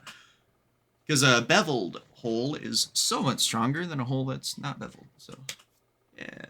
Other than that, exactly. So I drilled up a few bowling balls, and then there was a fire, so now I can't bowl anymore. Oh, that's rough. And it sucks, dude. It sucks, too. I was on such a hot streak this year. I bowled another 300 in September, and then I bowled a 300 in December with an 800 series. So that's because a lot of people don't understand what a 289, 300, 276 actually looks like. I bowled all of those games in a row. That was the 5th highest score ever in my city in history. And... also the new bowling alley record, so now my name's up on the wall, so that's cool. Oh, that's so cool to get your name. That is cool. Every time we go, we always look at those. Yeah, so now I'm the king. I beat my buddy finally. He had an 857. I got an 865. Is he furious? Wow. He was just like, yeah, it was finally was he overdue. happy for you? He was happy. Okay. He has 56 300s. 300s. Okay, this is gonna sound absolutely crazy. 300s really don't mean much whatsoever. No one gets excited. Like, my first one was like, oh my god! And then my second one, I was like, okay, I've done this before. Yeah, it's like hitting Legend the first time. You're like, yeah! See, hitting a 300 is like entering Legend, while hitting an 800 is like ending your season top 10. You know, such a different feeling. And an 800 is, They say roughly 3 times harder than a 300 because first off, it's 3 games altogether. It's an honor score, blah blah blah. I have a plaque somewhere for my first one. I don't know. It's like having arcane missiles hit the same target 3 times. Yes, and then on top of that, it's because there's like so many 300 sanctioned every year. There's actually only a third of that number of 800 sanctioned every year. So they're like, yeah, it's 3 times harder. So yeah, other than that, nothing much happened in my week besides my buddy pooped his bed. Welcome to the news. Welcome to the news. The news is so good. Esports. Perfect transition. So I'm not gonna spend too much time on the news. So for those of you that are interested in esports, Hearthstone esports is back in 2025. We got the announcement of the announcement before, and then the announcement of the announcement of the announcement. It happened a bunch of times, right? So it's back, and I'll go over a few things. So there's 3 qualification periods. So the competitive year is divided into spring, which is March and April, summer, which is June and July, and last chance, which is September, October. So like fall, autumn periods, and top performers in each period will earn invitations to the World Championships. So there's also 2 paths of qualifications. So you can do ranked play. So ranked play for competitive points, like we used to do all the time. So achieving top 100 finish in ranked Hearthstone ladder during any qualification period month will award competitive points, which will determine invitations to tournament events. There's also open qualifier events. So each month during the qualifying periods, 3 open qualifiers, 1 per regional server, so EU, Asia, NA. Finishing in the top 4 of any of these open qualifiers will grant direct entry into the new Masters Tour Playoffs event. The inaugural open qualifiers are scheduled March 21st through 25th. So we also have the Masters Tour Playoffs, so 3 regional events per Masters Tour Championship, each featuring the top 50 eligible 50 competitive point earners and top 4 finishers from open qualifiers. The top 2 finishers in each will advance to the Masters Tour Championships. So, speaking of the Masters Tour Championships, 2 championships this year, each comprising 16 top players from the qualification period. The top 4 in each championship will earn invitations to the World Championships. The remaining 12 competitors have another chance through the last chance qualifier. What is that, you ask? Well, the last chance qualifier is a single global tournament combining top performers throughout the year. And in the final qualification period, invitations are extended to the top 50 combined competitive points earners globally. All top 4 finishers from open qualifiers during the last chance quality period and players who competed in a Masters Tour Championship without securing a World Championship spot. Only the first place finisher earns a World Championship berth. All right. So then we've got the World Championship. So the World Championship will feature 16 elite players, including top performers from the Masters Tour Championships. These include the Chinese region competitive esports system, leading competitive points earners globally, and the last chance qualifier winner. This reconstructed system aims to foster a more open and engaging competitive environment, encouraging broader participation and support within the Hearthstone community. Do you think that's true, Schmoopydady? Yeah, I think TLDR, it's like they're they're having more competitions, and they're also grabbing players for those competitions from different varied pools, but also not only doing that, they are looking at not just broader pools and varied competitions, but like varied backgrounds. Like this kind of setup, I think, is going to lead to more interesting storylines. Like I know qualifying for Masters Tour, there's a bunch of people at some point where it used to be if you're not top 16 in standard, it was basically like, all right, time to pack it in. And so it'd get interesting if you're between that like 20, 21, 25 to 16 realm, because essentially the skill in the players is pretty close. It comes down to how good they are in that individual meta. But with this setup, the field is huge. And on some servers, I know I've seen Lasagna say that NA is like free. Like whoever's good on NA can basically just sort of walk in, because the EU is like so stacked with so many people being region locked.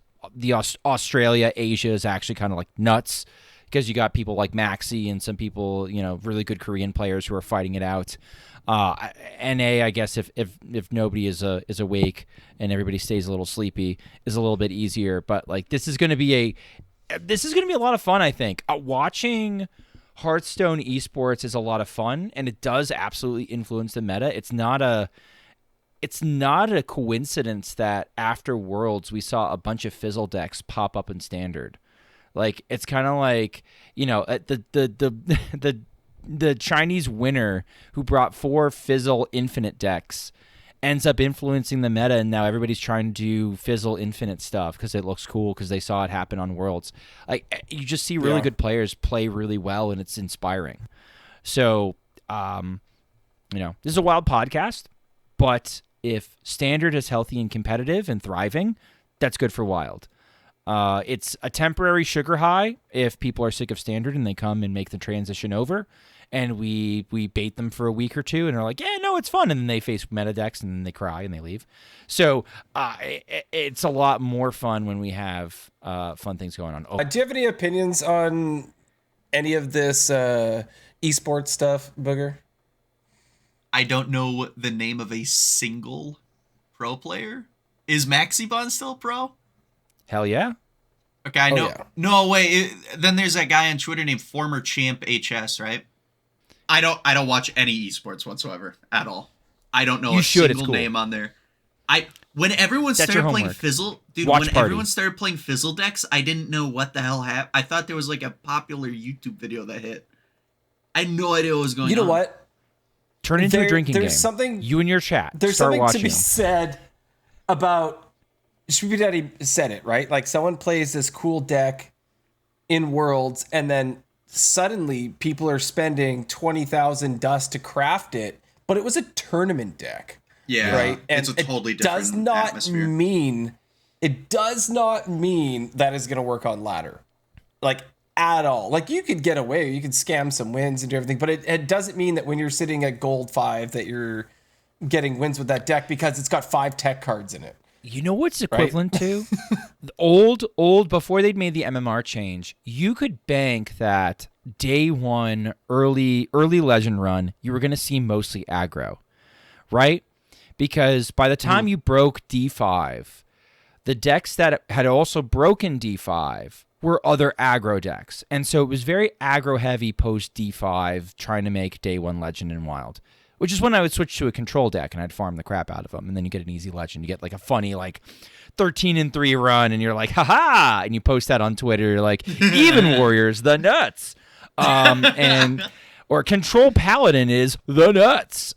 Still the best demolisher of even Shaman bots ever, by the way. Control Paladin. That was basically a free matchup. But I digress. Now with MMR as mixed up as it is, you don't get the same limited experience as far as like get decks that you expect to see. Some people say, well, I always play the same 3 decks. Well, it's not quite like that. In a tournament setting, people are bringing 4 decks, but you know the kind of decks they're going to want to take, and they're not necessarily the kind of decks you would ladder with, because a lot of the faster aggro decks feel like they have less agency. And so like you either draw well or you don't draw well in a lot of cases. Not every aggro deck's like that, but a lot of them are very like, did you draw well? Most of the time, the deck is built that you're going to draw well, but if you don't and you lose, it feels bad. So people don't want to bring that. They want to bring something that they feel like they can control their own destiny. So they feel like they're in control. And that very much shapes the meta. And so you might see decks that people brought that are like the answer to the answer to the answer to the answer of a deck. Like 3-4 down steps down the line. It's just like, I mean, like the guy that won brought Starship Warlock. What? Excuse Dude, it's me? the nuts. Reddit told me. Zeddy says it is, so obviously it's the nuts. It must. Yeah, be. okay. Yes, very reliable competitive source. The year is 2035. The best player in the game and 5-time world champion Zeddy says that it's time to nerf Chillwind Yeti. Yeah, no, that tracks. But yeah, tournament decks, you always have to be careful, and there's always some like fringe inclusions too that can be either genius or they can be kind of like a little bit esoteric and not quite work out. Like Hakar and Res Priest was like a tournament deck I copied a million years ago in Saviors of Oldham. Favorite standard deck of all time. It was so much fun. Putting bloods in my opponent's deck and then watching them slowly bleed out. Because, wild player. But a lot of other Res Priests were not playing Hakar in their decks. And then you needed to add Archivist Elysiana to overrun your blood. Long story short, don't copy tournament decks. But it's a lot of fun to watch. All right. Well, that was the only thing other than there's like been some new cards and stuff, but we'll do some card recap in the future. We're having fun tonight. We are. I want to hear Grumpy Daddy and Boogerworm. Tell me, is this new set looking good? You take it first, Booger. What do you think about the new set? Don't worry, guys. Ursoc is metal! It's terrible. It's just such a low-powered, awful, horrific set. Also, what? Dude! Wild is paying for the sins of Standard, but yet again, we don't even know what the imbue hero power is for Priest, but God, let's rework Raza the Resealed instantly. It's too strong. It's such a bad set so far. Like, nothing is congruent with the power level of Wild whatsoever. Absolutely nothing is going to make waves. It's really sad, but good thing I pre-ordered the bundle because the Ysera portrait's good. That's really where I'm at. Like, Ysera portrait is good. The Ysera portrait's gorgeous. Glass half full. Yeah, The Ysera chat gets a little portrait's randy for the chat gets a little randy for the Ysera portrait. You gotta break out the spray for the chat for the Ysera portrait. You don't. I spray down my chat. I tell them to calm down. But it's just everything is either too expensive or far too slow, or there's just not enough synergy. And this is coming from I'm gonna spend 30,000 dust to hit rank 3,000 in Wild players. So that's when you know it's really bad. It's looking a bit grim. It's just not a good set whatsoever. Nothing is going to make any waves in Wild except Grove Shaper. Yes, let's pull up Worse Barnes Druid. Let's do that. Let's pull up Worse Barnes Druid, and then I will give, yes, it absolutely is. And then I'll give my 2 cents on the set as a whole so far. So I see we've got Floop's Glorious Gloop. We've got Grove Shaper and Naturalize being infinite. So how about you explain this to me and why this is possibly the nuts? This is clearly tier 1 category. Reddit told me it's going to break Wild. It's the most sweet. An absurd infinite in Druid. It's not like we already had Floop's Glorious Gloop, or Twig of the World Tree, Elise, Natural. Like, we've been here before. Phlebinus, Floop, Elise, Twig of the World Tree, Naturalize. That used to be an old infinite. Mm-hmm. It was horrific. Yes. Terrible. Then we got Freya, opened up a new infinite. Still horrific. Mm-hmm. Now we have another 4-card infinite. And you may think it's 3 cards, But Redditor Booger, did it's not- 3 cards. Reddit Yeah, told me but- it's 3 cards, and I've gotten into arguments online with people who are just like, oh, actually, Schmoopy, it's 3 cards. I'm like, Dude, I know that you met- wild players and counting don't necessarily mix. It's kind of like a fish and cheese situation. It's like oil and water. I get it. But like last time I checked, 1 naturalize and 1 gloop does not Does an not infinite go make. So infinite. please. Tell us about Grove Shaper. So for the audio listeners that can't see it on the screen, tell us what Grove Shaper is. Grove Shaper is an epic pack filler with a 3/6 stat line at 5 mana with the text. Wow. After you cast a nature spell, summon a 2/2 treant with Death Rattle. Get a copy of that spell. Pretty bad overall. It has to stick on the board, or you have to have an excess of mana in order to make this thing work. So sure, it's first off, it's a really creative card on paper. I have to commend that. It's a really neat card. However, there's just like no value to be had with this thing. It's 5 mana, which is kind of slow, especially for wild standards. 5 mana, I can play Barnes and shoot my opponent in the face. Yes. So the infinite, however, is you play Grove Shaper for 5 mana. You require 7 mana for this combo, by the way. Incredible stuff. So you play Grove Shaper, and you need 4 cards in hand as well. So let's get all the requirements out of the way. You need 7 mana and 4 cards in hand. You need Floop's Glorious Gloop, Grove Shaper, Naturalize. So what you do is you play Grove Shaper, you play Floop's Glorious Gloop. It's going to summon a 2/2 treant with Death Rattle. Get a copy of Floop's Glorious Gloop. You naturalize your treant. So it starts out at 7 mana, however, you only really spend like 6 mana, kind of, for the combo. When you naturalize your treant, first off, obviously it dies, and your opponent draws 2 cards. Gotcha. And then Grove Shaper summons another copy of a treant that says, get a copy of Naturalize. Then you naturalize that one, and then you naturalize that one over and over and over until your opponent explodes. It's broken. Meta breaker. I guarantee I'm going to go 4-26 with this deck. I'm going to clickbait it. The new Meta breaker. Infinite Druid Mill OTK is broken, so on and so forth. It's going to be terrible. It's just But I've bad. heard people say it's going to be faster than Barnes because of reasons.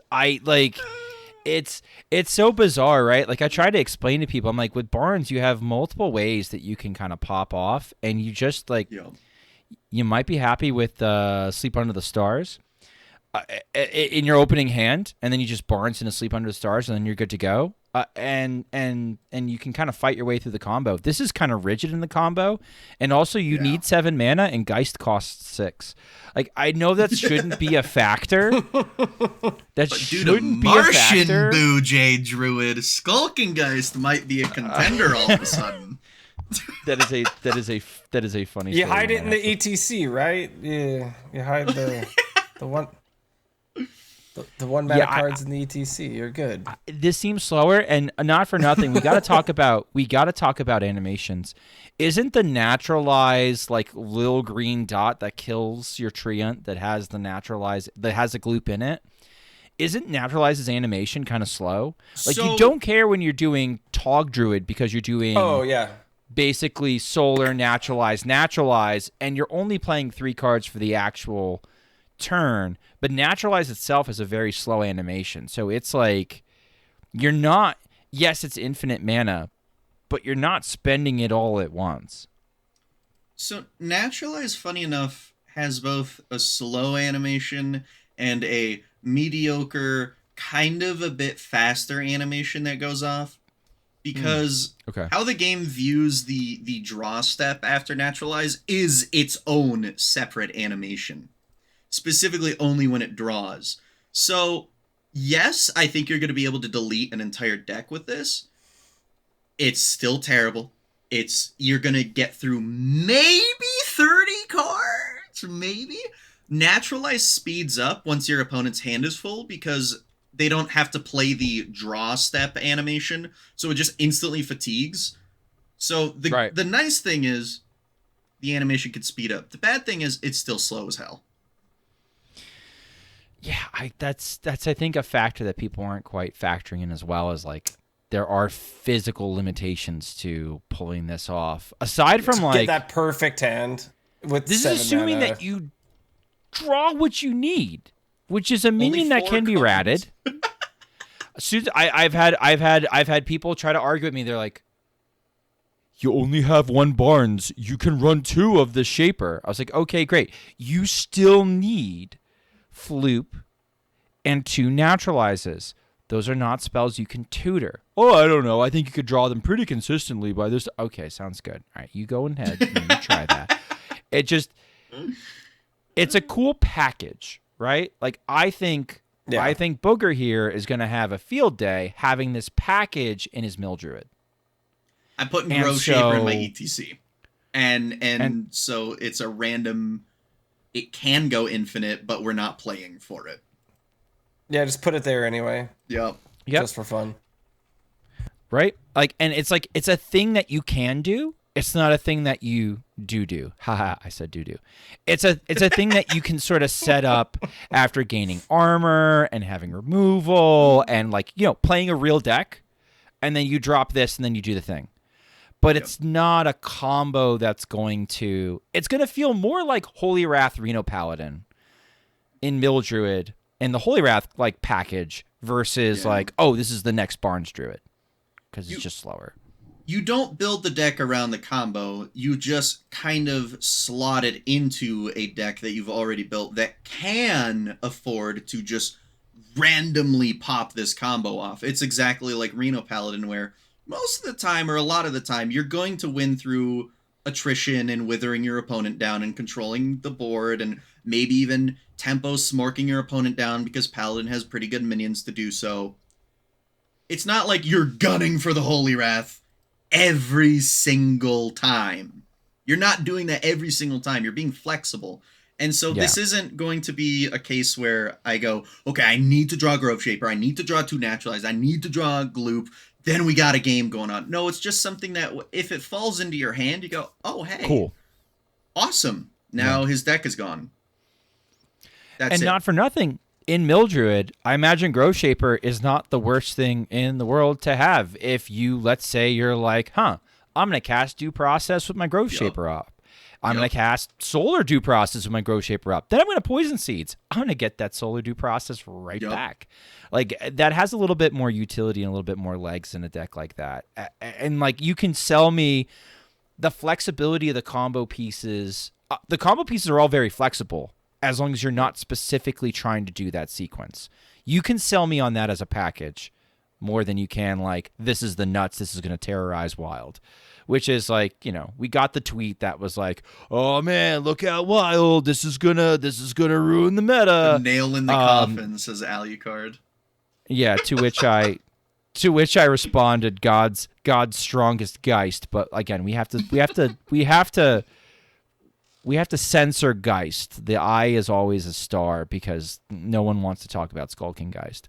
But Skulking Geist does in fact blow up the combo, so that's also an issue that you can reasonably say is a problem when you play a dumpster ranks and everybody plays freaking Geist for no reason. Now they have a reason. People are hard running Steam I don't know why. Cleaner, you know.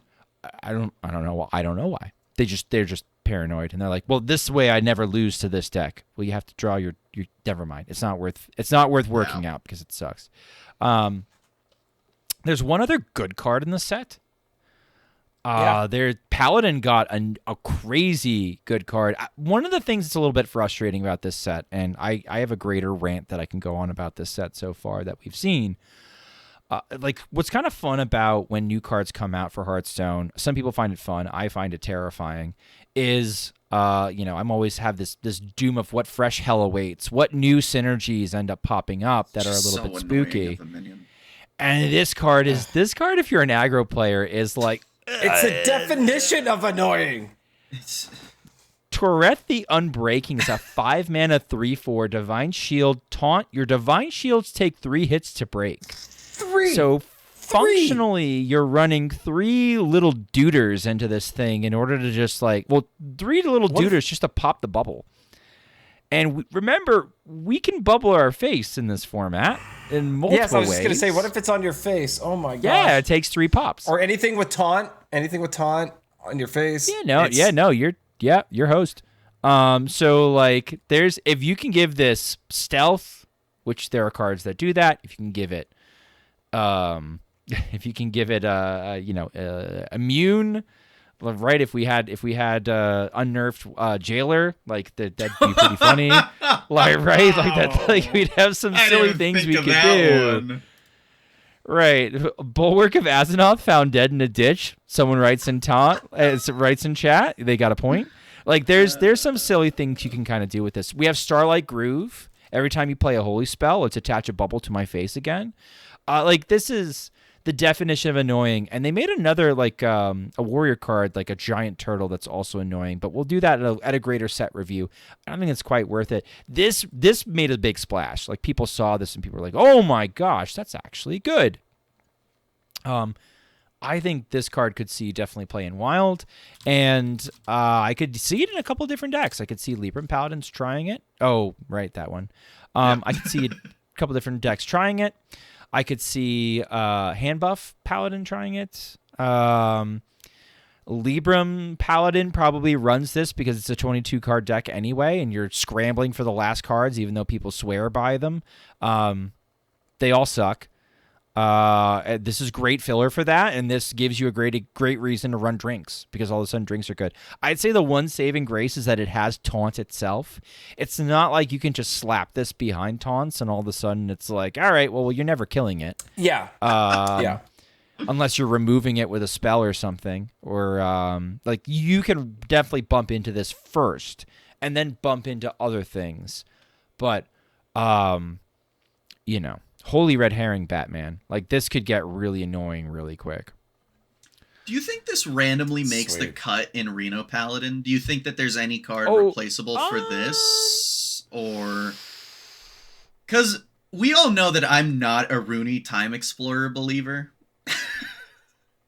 I think it's fine you just play it for... I think if you just play it for a 5-mana 3/4 with 3 Divine Shields piled on top of it, yes. Like... Reno Paladin's already winning into aggro. Why not just completely shatter their kneecaps? It's funny, though. I think it's actually lost, really?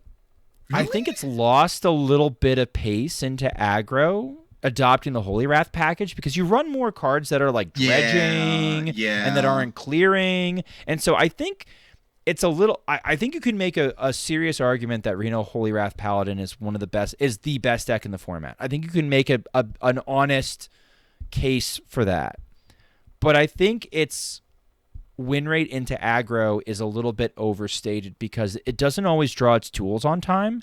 And as somebody who has tried to play a ton of Reno Paladin before it was any good, a lot of its tools need combos. You need Barov City Tax, or you need Consecration Equality.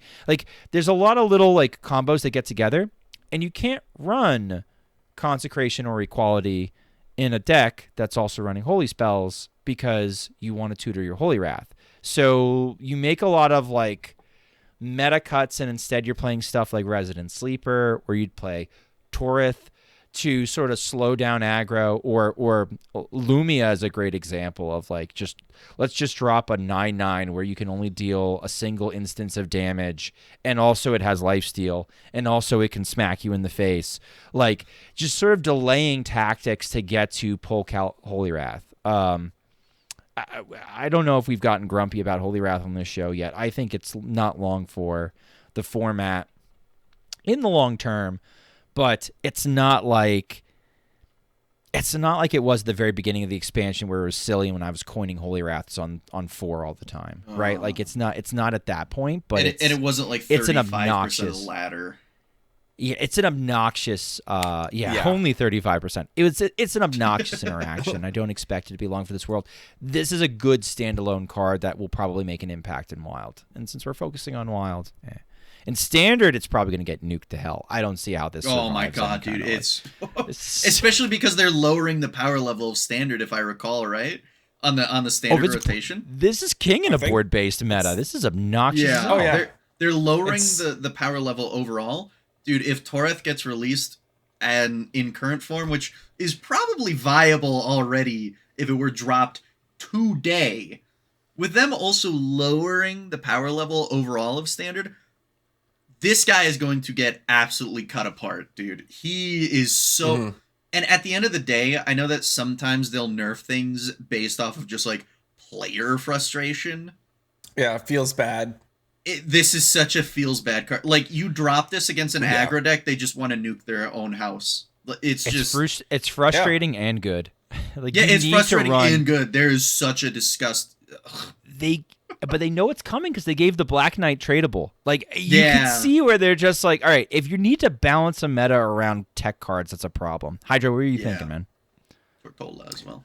Well, as someone who primarily plays a lot of aggro decks, Drooler. this is not something I would like to see. Dude, even going back to something like Giggling Inventor, like that used to drive me crazy, especially when they're playing it in Quest Rogue. Oh my gosh. That's one of my budget I decks. hate- It's doing great. Like anytime I have like just versing paladins in general, I despise anything with Divine Shield. What's a stupid 1/1 Divine Shield taunt? Oh my gosh, that Righteous card alone Defender. Yeah. drives Righteous me, Protector? drives me crazy, right? Righteous Righteous Defender, Protector. yeah. That's it. Yeah, Or like whatever. one of the above. Wow. It drives me crazy. I hate Divine Shield. I hate that your face can have Divine Shield at this point. It's happened to me. So on my climb, it's very interesting. I hear different opinions on this, but like Libram Paladin gave me a heck of a time on my climb. I didn't like it. It just wasn't working out for me any single time I was facing it because they ended up dropping this stupid big boy with taunt because they played enough Librams. I didn't get through, and something like this just breaks. It says the unbreaking. Well, it broke my heart. It broke my heart. But good for them. Good for Paladin. They'll make it 7 mana when it gets nerfed. And as an attrition player who just plays to like grind my opponent down in game, in body, in spirit, in mind, everything, I don't care about this minion whatsoever. I'm just gonna naturalize it at the end of the day. Like it Fair enough. It right? just absolutely murders one archetype. Combo goes above it, potentially, unless they Divine Brew their own face, and you're like Barnes, and you're like, oh shit, no, 3 of my spells are gone. Or you're like me, and it's like, oh, Bob the Bartender, or Naturalize, or Poison Seeds, or I'm just gonna quote every single Druid spell removal because all I play is Druid. Yeah. Like back in my Mechathune obsession days, so you mentioned Mechathune that Yeah. you really fell in love with that. I did too. I loved Mechathune Warlock was like my That's a fun deck. favorite deck. Oh, I loved bring it me back. so much. I played that so much. I absolutely loved it. And if I was playing something like that, if it was still the same deck, which it's not, I would not care about this card whatsoever. It means nothing to me, right? But Not interacting with the opponent. To this Well, you day, are, but you're not. I still blame Concerned Mom and only Concerned Mom for getting Blood Bloom nerfed because that dude spammed like 7 million billion games of Darkest Hour Warlock constantly. That's all I saw him play. That and Big Priest. Like, he was such a degenerate dude. my favorite was with Big Priest that he would play the only Rag, like Rag Yeah. is his only minion. Yeah. And then I and then died to moved in, concern like- mom on Rag Big Priest, and I consider it an honor. I actually, it's so funny. That was the type of deck that I thought I would never play. Was Big Priest. Like, it drove me crazy. And then I played it. And then I realized that I could watch Netflix and play it and get to Legend. Like, I would be fully like one monitor, Okay. Netflix, watching a TV show. And then I'm like, oh, it's Good my times. turn. Oh, let's just resurrect everything again. Okay, back to the movie. Funny story. I remember Tom Carter spamming Big Priest in like top 50 one time. And Corbett is like at the end of his rope, and he's like, Tom, could you just not? Could you just not do this right now? And Tom's like, Corb, I'm so sorry. I didn't know I've been playing you. I've been watching Netflix the entire time. Like, he wasn't even paying attention to who he was queuing. He was literally just like doing the soothing interaction of just like Essence on 5 or whatever it was, like with palm reading or then you everlasting alt-tab up and you and just start playing the watching your minions show. and like, hey, if he wins, he wins. If he loses, he loses. Whatever. Like, you could put in like, you have given yourself a brain break, right? Put in about 20%, 20% of his IQ, while the rest of it's watching Netflix, and he's just having a great old time grinding through One Piece while he's playing, while he's playing Big Priest. He finishes One Piece before he realizes, oh, look at that, I'm ranked 15 and Wild. No, I think that's an ideal for. I'm okay with those decks existing too. Some people don't think like big decks should exist in Wild. I think having those low effort, high roll, there should be a place for that. It shouldn't be the best deck in the format. It shouldn't be the only deck. It shouldn't be super prevalent. But like having it as an option, like playing Big Shaman's kind of fun sometimes. And it's really and the thing is, it's like when you lose with a deck like that, You just blame the deck. When you lose with a deck like that, you feel like you never had control of the situation when you lose. So it's like you have to be okay with like, all right, there's nothing I could have done to save this game. I'm going to queue another game of Big Shaman. It's the very definition of a deck where you queue it up and you go, well, if I win, I win. If I lose, I lose. You don't give a crap anymore, man. You just don't care. And then all of a sudden you look over and you're like, wow, I've been 7-3. I don't care in general on my climb, but the only game I ever care about is when it's Diamond 1 3 stars, and I'm like, okay, if I win this, we're good. And if I lose it, I gotta win 2 more. So I always get a little bit of anxiety because I don't want to have to win 2 in a row after getting to Diamond 1 3 stars, like most people. And then yesterday, I queued into a stupid, I call it stupid, but my deck's stupid too. I'm an aggro deck. I queued into a stupid Big Shaman, and I got wasted so fast, it was crazy. And I told my wife, she was sitting behind me, I said, okay, final match, final boss. If I win this, I get legend. I can like not play Hearthstone for the next couple days. It's fine. And she's like, good luck, babe. And then like, I feel like it was less than a minute later, I was like, no! It happened so fast. Did you lose to the Big Shaman, honey? Yeah. Yeah, and I didn't even draw patches that time too, so like, what's my excuse? That's why you got to upgrade to XL. You run Amathul, you run Najak, we run solutions to Big Shaman. Just starts becoming like a half slop deck, and you're like, yes, dude, this is the ideal half slop, format. not full slop. Not full, just like Poquito slop. Poquito slop. slop. Yes. Kleiner So we'll slop. see. Maybe I'll try the 40 list, but I just love the consistency, right? It worked, but I only had one final boss. It wasn't that big of a deal. Booger, you had one other card that you wanted to talk about. Yeah. It's more of a schmoopy thing. Well, him and I were discussing this card. This was like a mutual. We both were talking about, our one of the greatest ever fringe tier 7 decks that can feel like tier 2 in certain matchups. Just you're casual.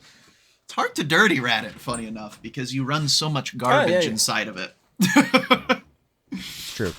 It is true. So Mechathune Warrior, out of nowhere, randomly might be getting a card.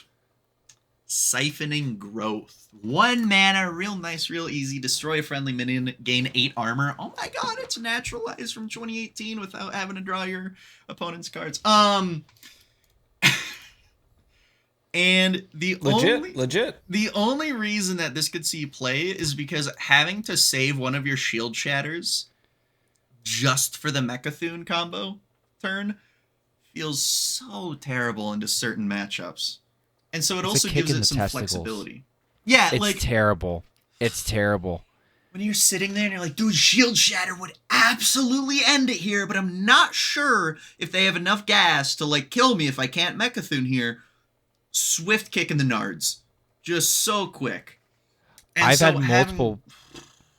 multiple people try to convince me that like, oh, Mechathune's better than Odin. Mechathune's better than Odin. Mechathune's better than Odin. Back when it was still a discussion, and immediately the point that I get to is, okay, at some point, I don't know what happened. Magma Rager decided that he hated Buckler Shield Shatter, that was the worst combo ever, and so he was going to do everything to fight against it in whatever deck he was playing. Right? For that, he's so crazy for that. That's fine. Like he has his own. He has his like he's an esoteric mind, right? He's a warrior man. Like all right, but like you'd build decks around Shield Shatter, right? Shield Shatter being one of the best things that you can do in the warrior class.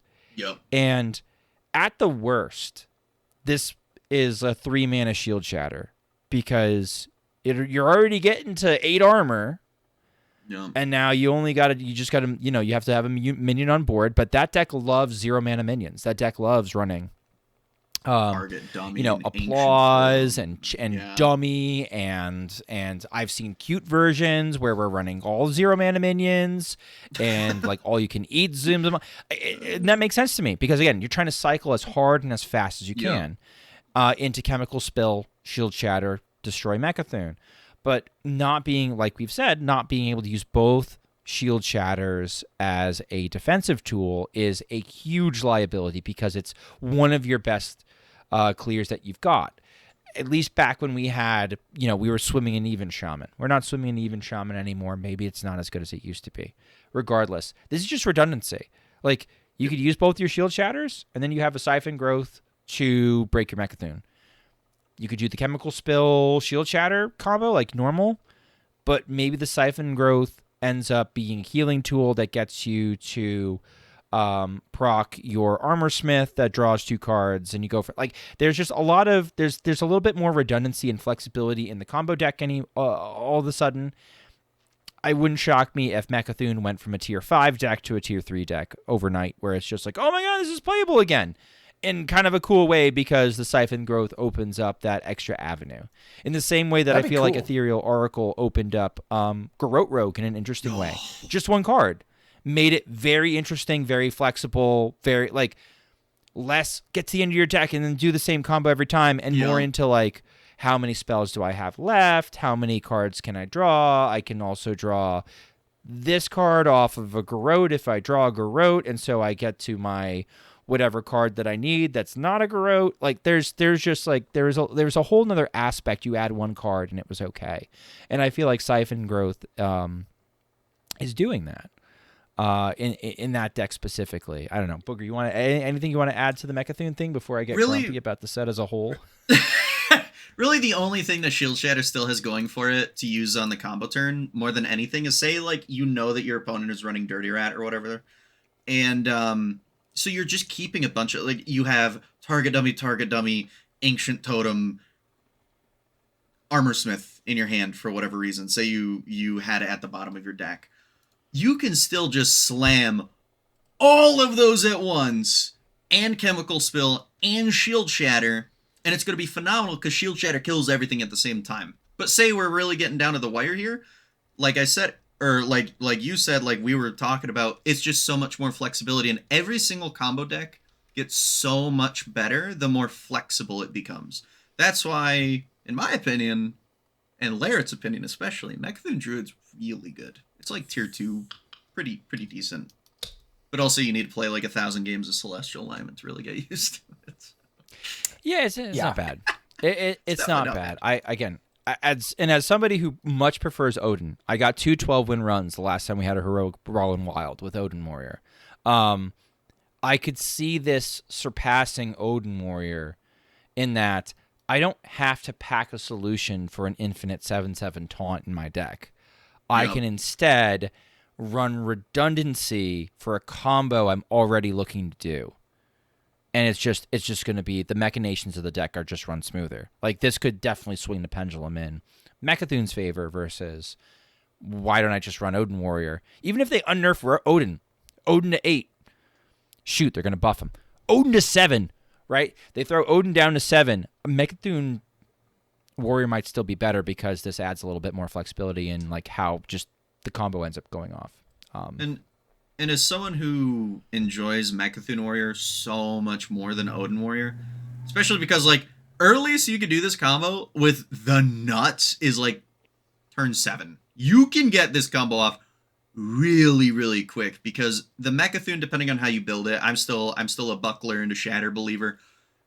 Depending on how you build it, the deck will just draw through itself at incredible speed. And so just having a nice little siphoning growth, you know, just to maybe either I'm going to try to, you know, maybe I hero power armor smith, or not armor smith, but stone skin armor. And then like, I don't really draw anything, but it's not a deck that I need to care about my shield shatters. Maybe I'll just toss a siphoning growth on the armor that I just played. Cause you don't care about your opponent's health total. And so just, I don't know. Flexibility always makes any combo deck so much better. So this is very welcome change. I don't know what I would personally cut for it. I really like my list. I'll have to look over my list real quick, and then you know, I'll see what I'm cooking. I'll definitely find something that's cuttable, especially because you have all you can eat now. We don't have to run Line to the Phoenix. We've got claws. We've got things we can do. For this set as a whole, I'm usually very positive on cards. In fact, I'm usually finding that I am the most copium member of the cast. It's true. And I have to dial myself back. You know what's bad when like Grove Shaper and Siphoning Growth are the ones that we're looking at as like, these could make an impact, kind of, in these tier 3 decks. So like, which is not a bad way to be, Schmoopydady. It's not a bad way to be. Not. Oh. My claim to fame is like when they buffed Rokara. When they buffed the Rokara hero. No, I was just like, this makes your shield shatter 0. And like I remember being on here and Nate's looking at me like I got 5 heads and he's like, okay. But Rokara is a card that still sees play because she gains that extra armor and because like it makes shield shatter 0. Like that synergy is not insignificant. I'm looking at this set, and for the first time in a long time, the thing that really upsets me, and this is my grumpy daddy moment, the thing that upsets me is I'm seeing pack filler that's actually pack filler. Like, I feel like in previous sets, we've seen pack filler cards that you might never play in Constructed, but they're, like, busted in Arena. The best example that I can think of is, like, the origami minions, right? You never play the origami minions in Constructed, but in Arena, like Origami Crane, Origami Dragon, Origami Frog. Origami Frog is still, like, a top tier, like, common. If you see that, draft it immediately, because it immediately turns a threat into something that you can make not a threat, and you can either leave it on board and remove something else, or you could just remove it immediately with the rush, right? Origami Frog is a 4-mana 1/4 frog, swap attack with a minion, right? And so, like, garbage Constructed card, never playing that in Constructed, never consistently getting value for it in Constructed. Really cool Arena card. And I liked when they made their filler cards utilitarian cards in Arena. It felt like the whole set had a function and had a place and had a purpose. This set sucks. I'm having a tough time. Is that the new name of the episode? I'm having a tough time finding the purpose for some of these cards. Why do we need a 5-mana 1/4/1/5 poisonous death rattle, deal 1 damage to all minions? Spore Nasherman. It's not even all minions. Stop. What does it say? It's just to an enemy minion. It's just one. Oh, to an enemy. Stop it. It's even worse than you actually thought it was. Stop it. You're talking no. about Spore Gnasher. Poisonous Death Rattle, deal 1 damage to a random enemy minion. It's 5 mana, 1/5. I've said it before on the show, and I'm going to say it again. He thought it was bad when it was all enemy minions. That actually sounds not too bad. It is 1. Well, you're paying Hydra, paying 5 mana for a 5 mana. 5 mana 1/5 poisonous that doesn't have rush and doesn't have taunt. I'm not saying that it was good. Good before, but just saying like that- it's even worse than it was. I'm just saying you no. thought it was. I'm just saying you thought it was.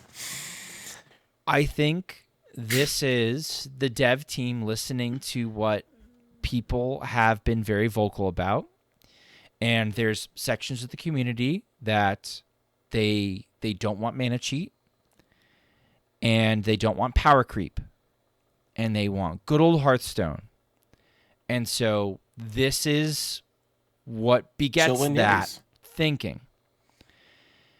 And Chillin' I have Yetis always for everyone. maintained, I've always maintained, this is boring card design. These cards suck. And this is going to suck. And an additional suckage to the sucking that is already sucking at the moment is the idea that we're now going to take a really popular mini set that was a smash hit. People bought it. People loved it. They might be sick of it in standard. I mean, they have the attention span of a 2-year-old, right? Standard players want things nerfed immediately after they've enjoyed it for 2 seconds because they want the dust to craft the next meta deck that's going to happen after things are nerfed. It's the most bizarre system I've ever seen. Come play Wild, you freaking degenerates.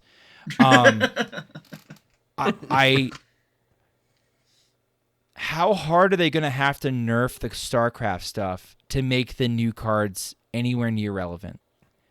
And think about what they're going to have to do to your favorite StarCraft mini set cards to make the new cards meta relevant.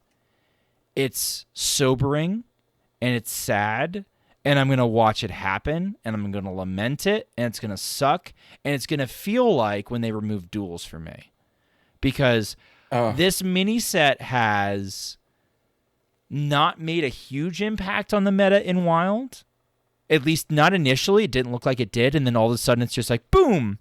There's a tier 1 hunter deck that's basically using... Hunter. Oh, it's so good.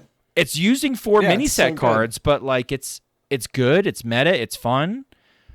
But it did a good job of making a lot of playable stuff at the tier 3, tier 4 level, which for me as essentially a variety deck streamer is heaven. It's mana from heaven. You telling me I have more janky crap I can win with that chat sends my way? You mean half the stuff that chat is coping on I have a chance of actually winning with? That's awesome. More variety is always better. What are you going to say? What are you going to say, Hydra? I'm just saying, here's hoping. It looks like that's the road that they have to go down, but I said here's hoping that they just take a different road. But they're already Buffs, signaling buffs, that they're going to be. buffs. They're already signaling they're going to be gutting old cards in standard because it's in old play patterns because they're not good. Bob's got to go. Bob's kind of degenerate. Bob's kind of a problem. I like Bob. Bob's fine and wild, but Bob's decks, therefore I'm affected by this. Come on, man. right. Bob's kind of busted. Like I can kind of like get him. Like, why would you print Bob when you're doing starships? Regardless. We're not gonna go down that. Well, like I like Bob. I like Bob a lot. But Me too. Okay, you gotta take out Bob. Probably gotta take out Zergs. Probably gotta hit Weapon Rogue. Probably gotta hit Grunter. Like there's a lot of stuff. Well, not Grunter because a lot of stuff actually rotates for Grunter. So you don't have to. Your have to Monger hit Grunter as hard. yeah. They don't have to do anything. There's stuff that's going. But it's just like I'm anticipating this like wave of nerfs that's gonna hit. That's gonna sort of like there's gonna be bad decks in Wild that catch strays, and it's gonna feel so bad because like they were playable and they're not gonna be playable. And we're gonna have another balance patch that felt like the Oracle patch.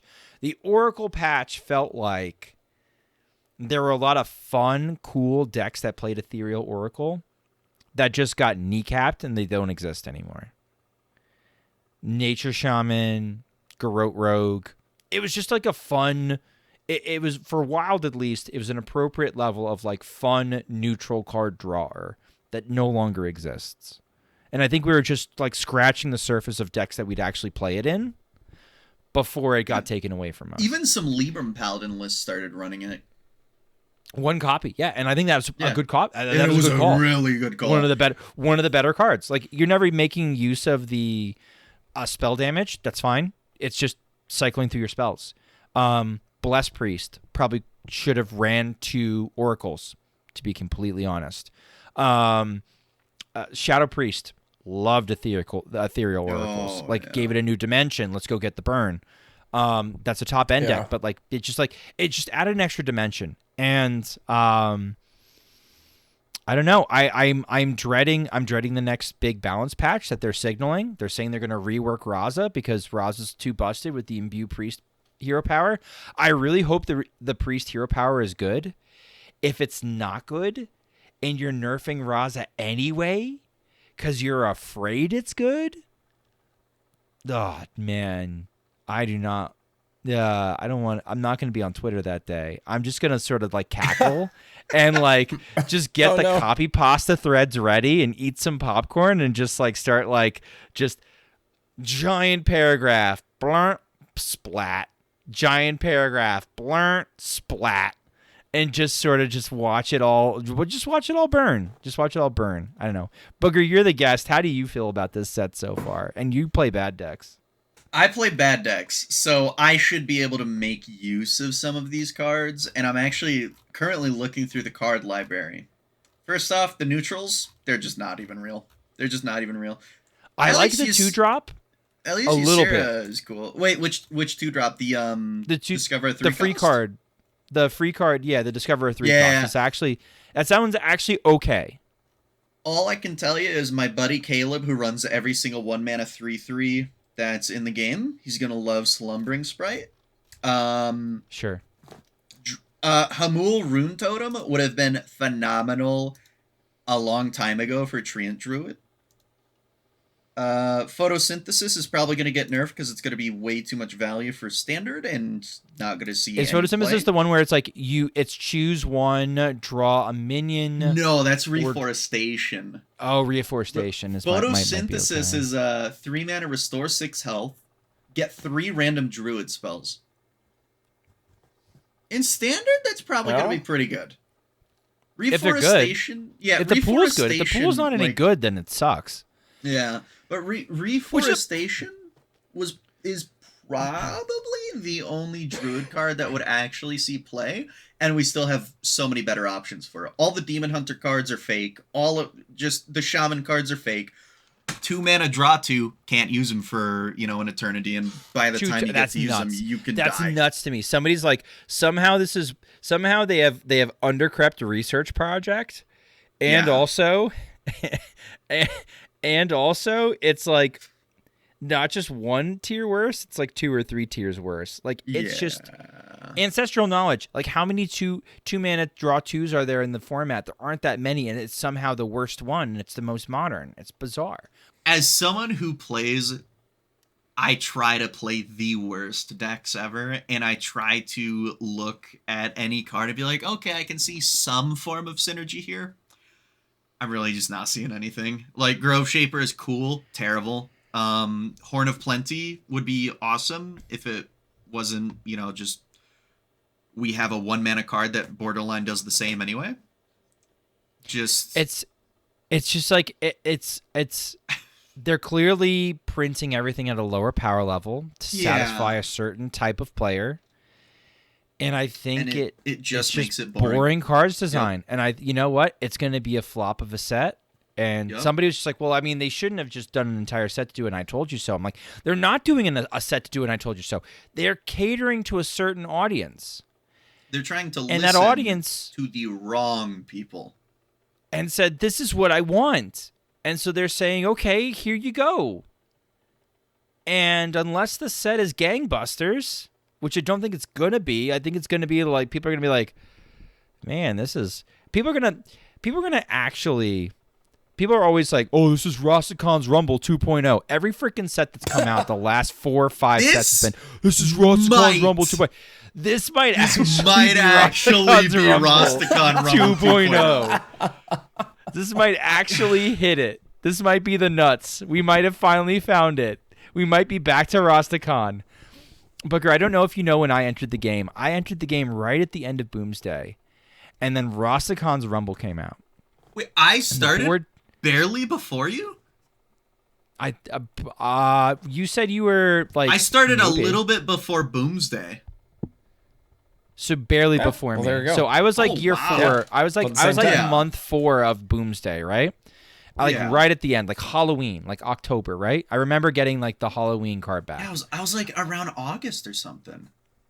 I remember which and one was Schmoopy was only 6 months old. This is how I remember. I remember Schmoopy crawling around on the floor, and I'm installing this game, and I'm like, all right, I got to make a stupid name. And I'm looking at Schmoopy, and I'm like, I guess I'm Schmoopydady. All right, there you go. And so... Long lives Schmoopydady. And I don't spell it right across any of the platforms. I stopped paying attention to it because it's just like, this is never going to be relevant. The first time we had Schmoopydady on the podcast, it was funny to say Schmoopydady. And he comes on, I think, was Secret Mage your first one? Or did you come on before Secret Mage? Mage the first one, Yeah, so Schmoopydady comes on as a guest, highlighting Secret Mage. It is like one of our highest viewed episodes on YouTube anyway, ever. Like thousands of people watched how to be a jerk and play Secret Mage because of Schmoopydady. But it's just so funny to say the name to like a man who's like a grown man like with a straight face. A grown man who's like 32, 33 or something at the time. Yeah. And it's like... Would have been 30. 31. Welcome, introducing... yeah, maybe even 30. Introducing our guest, Schmoopydady. Can you explain... I think I may have asked... I was like, I've seen Seinfeld where they talk about Schmoopy. Is that why you have your username that way? No, found it in a baby book. That was in a baby book? Found it in a baby book as an unironic name.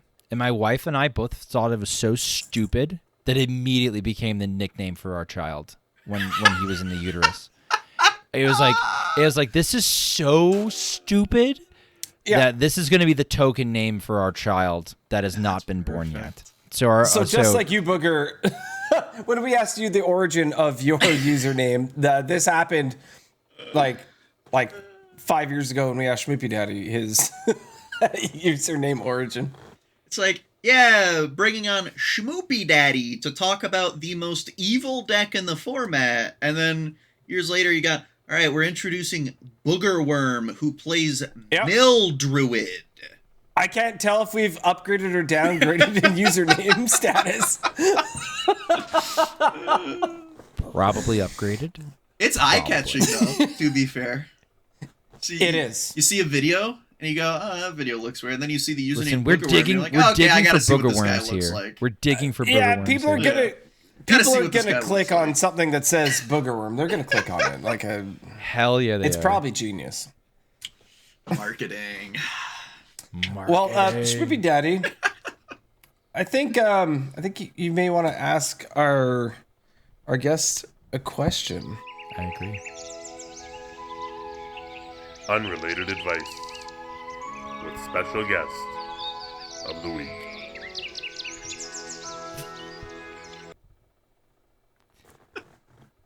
Boogerworm. Yeah. If that is your real name. You've already stated it isn't. Let's ignore that. I've got holes in my brain from Wild. I can't help but notice you have fantastic hair. Like we've had some good hair on this. We've had some good hair on this podcast. It's true. I'd like to mention, Praise Chicken Drumstick set the bar. Yeah.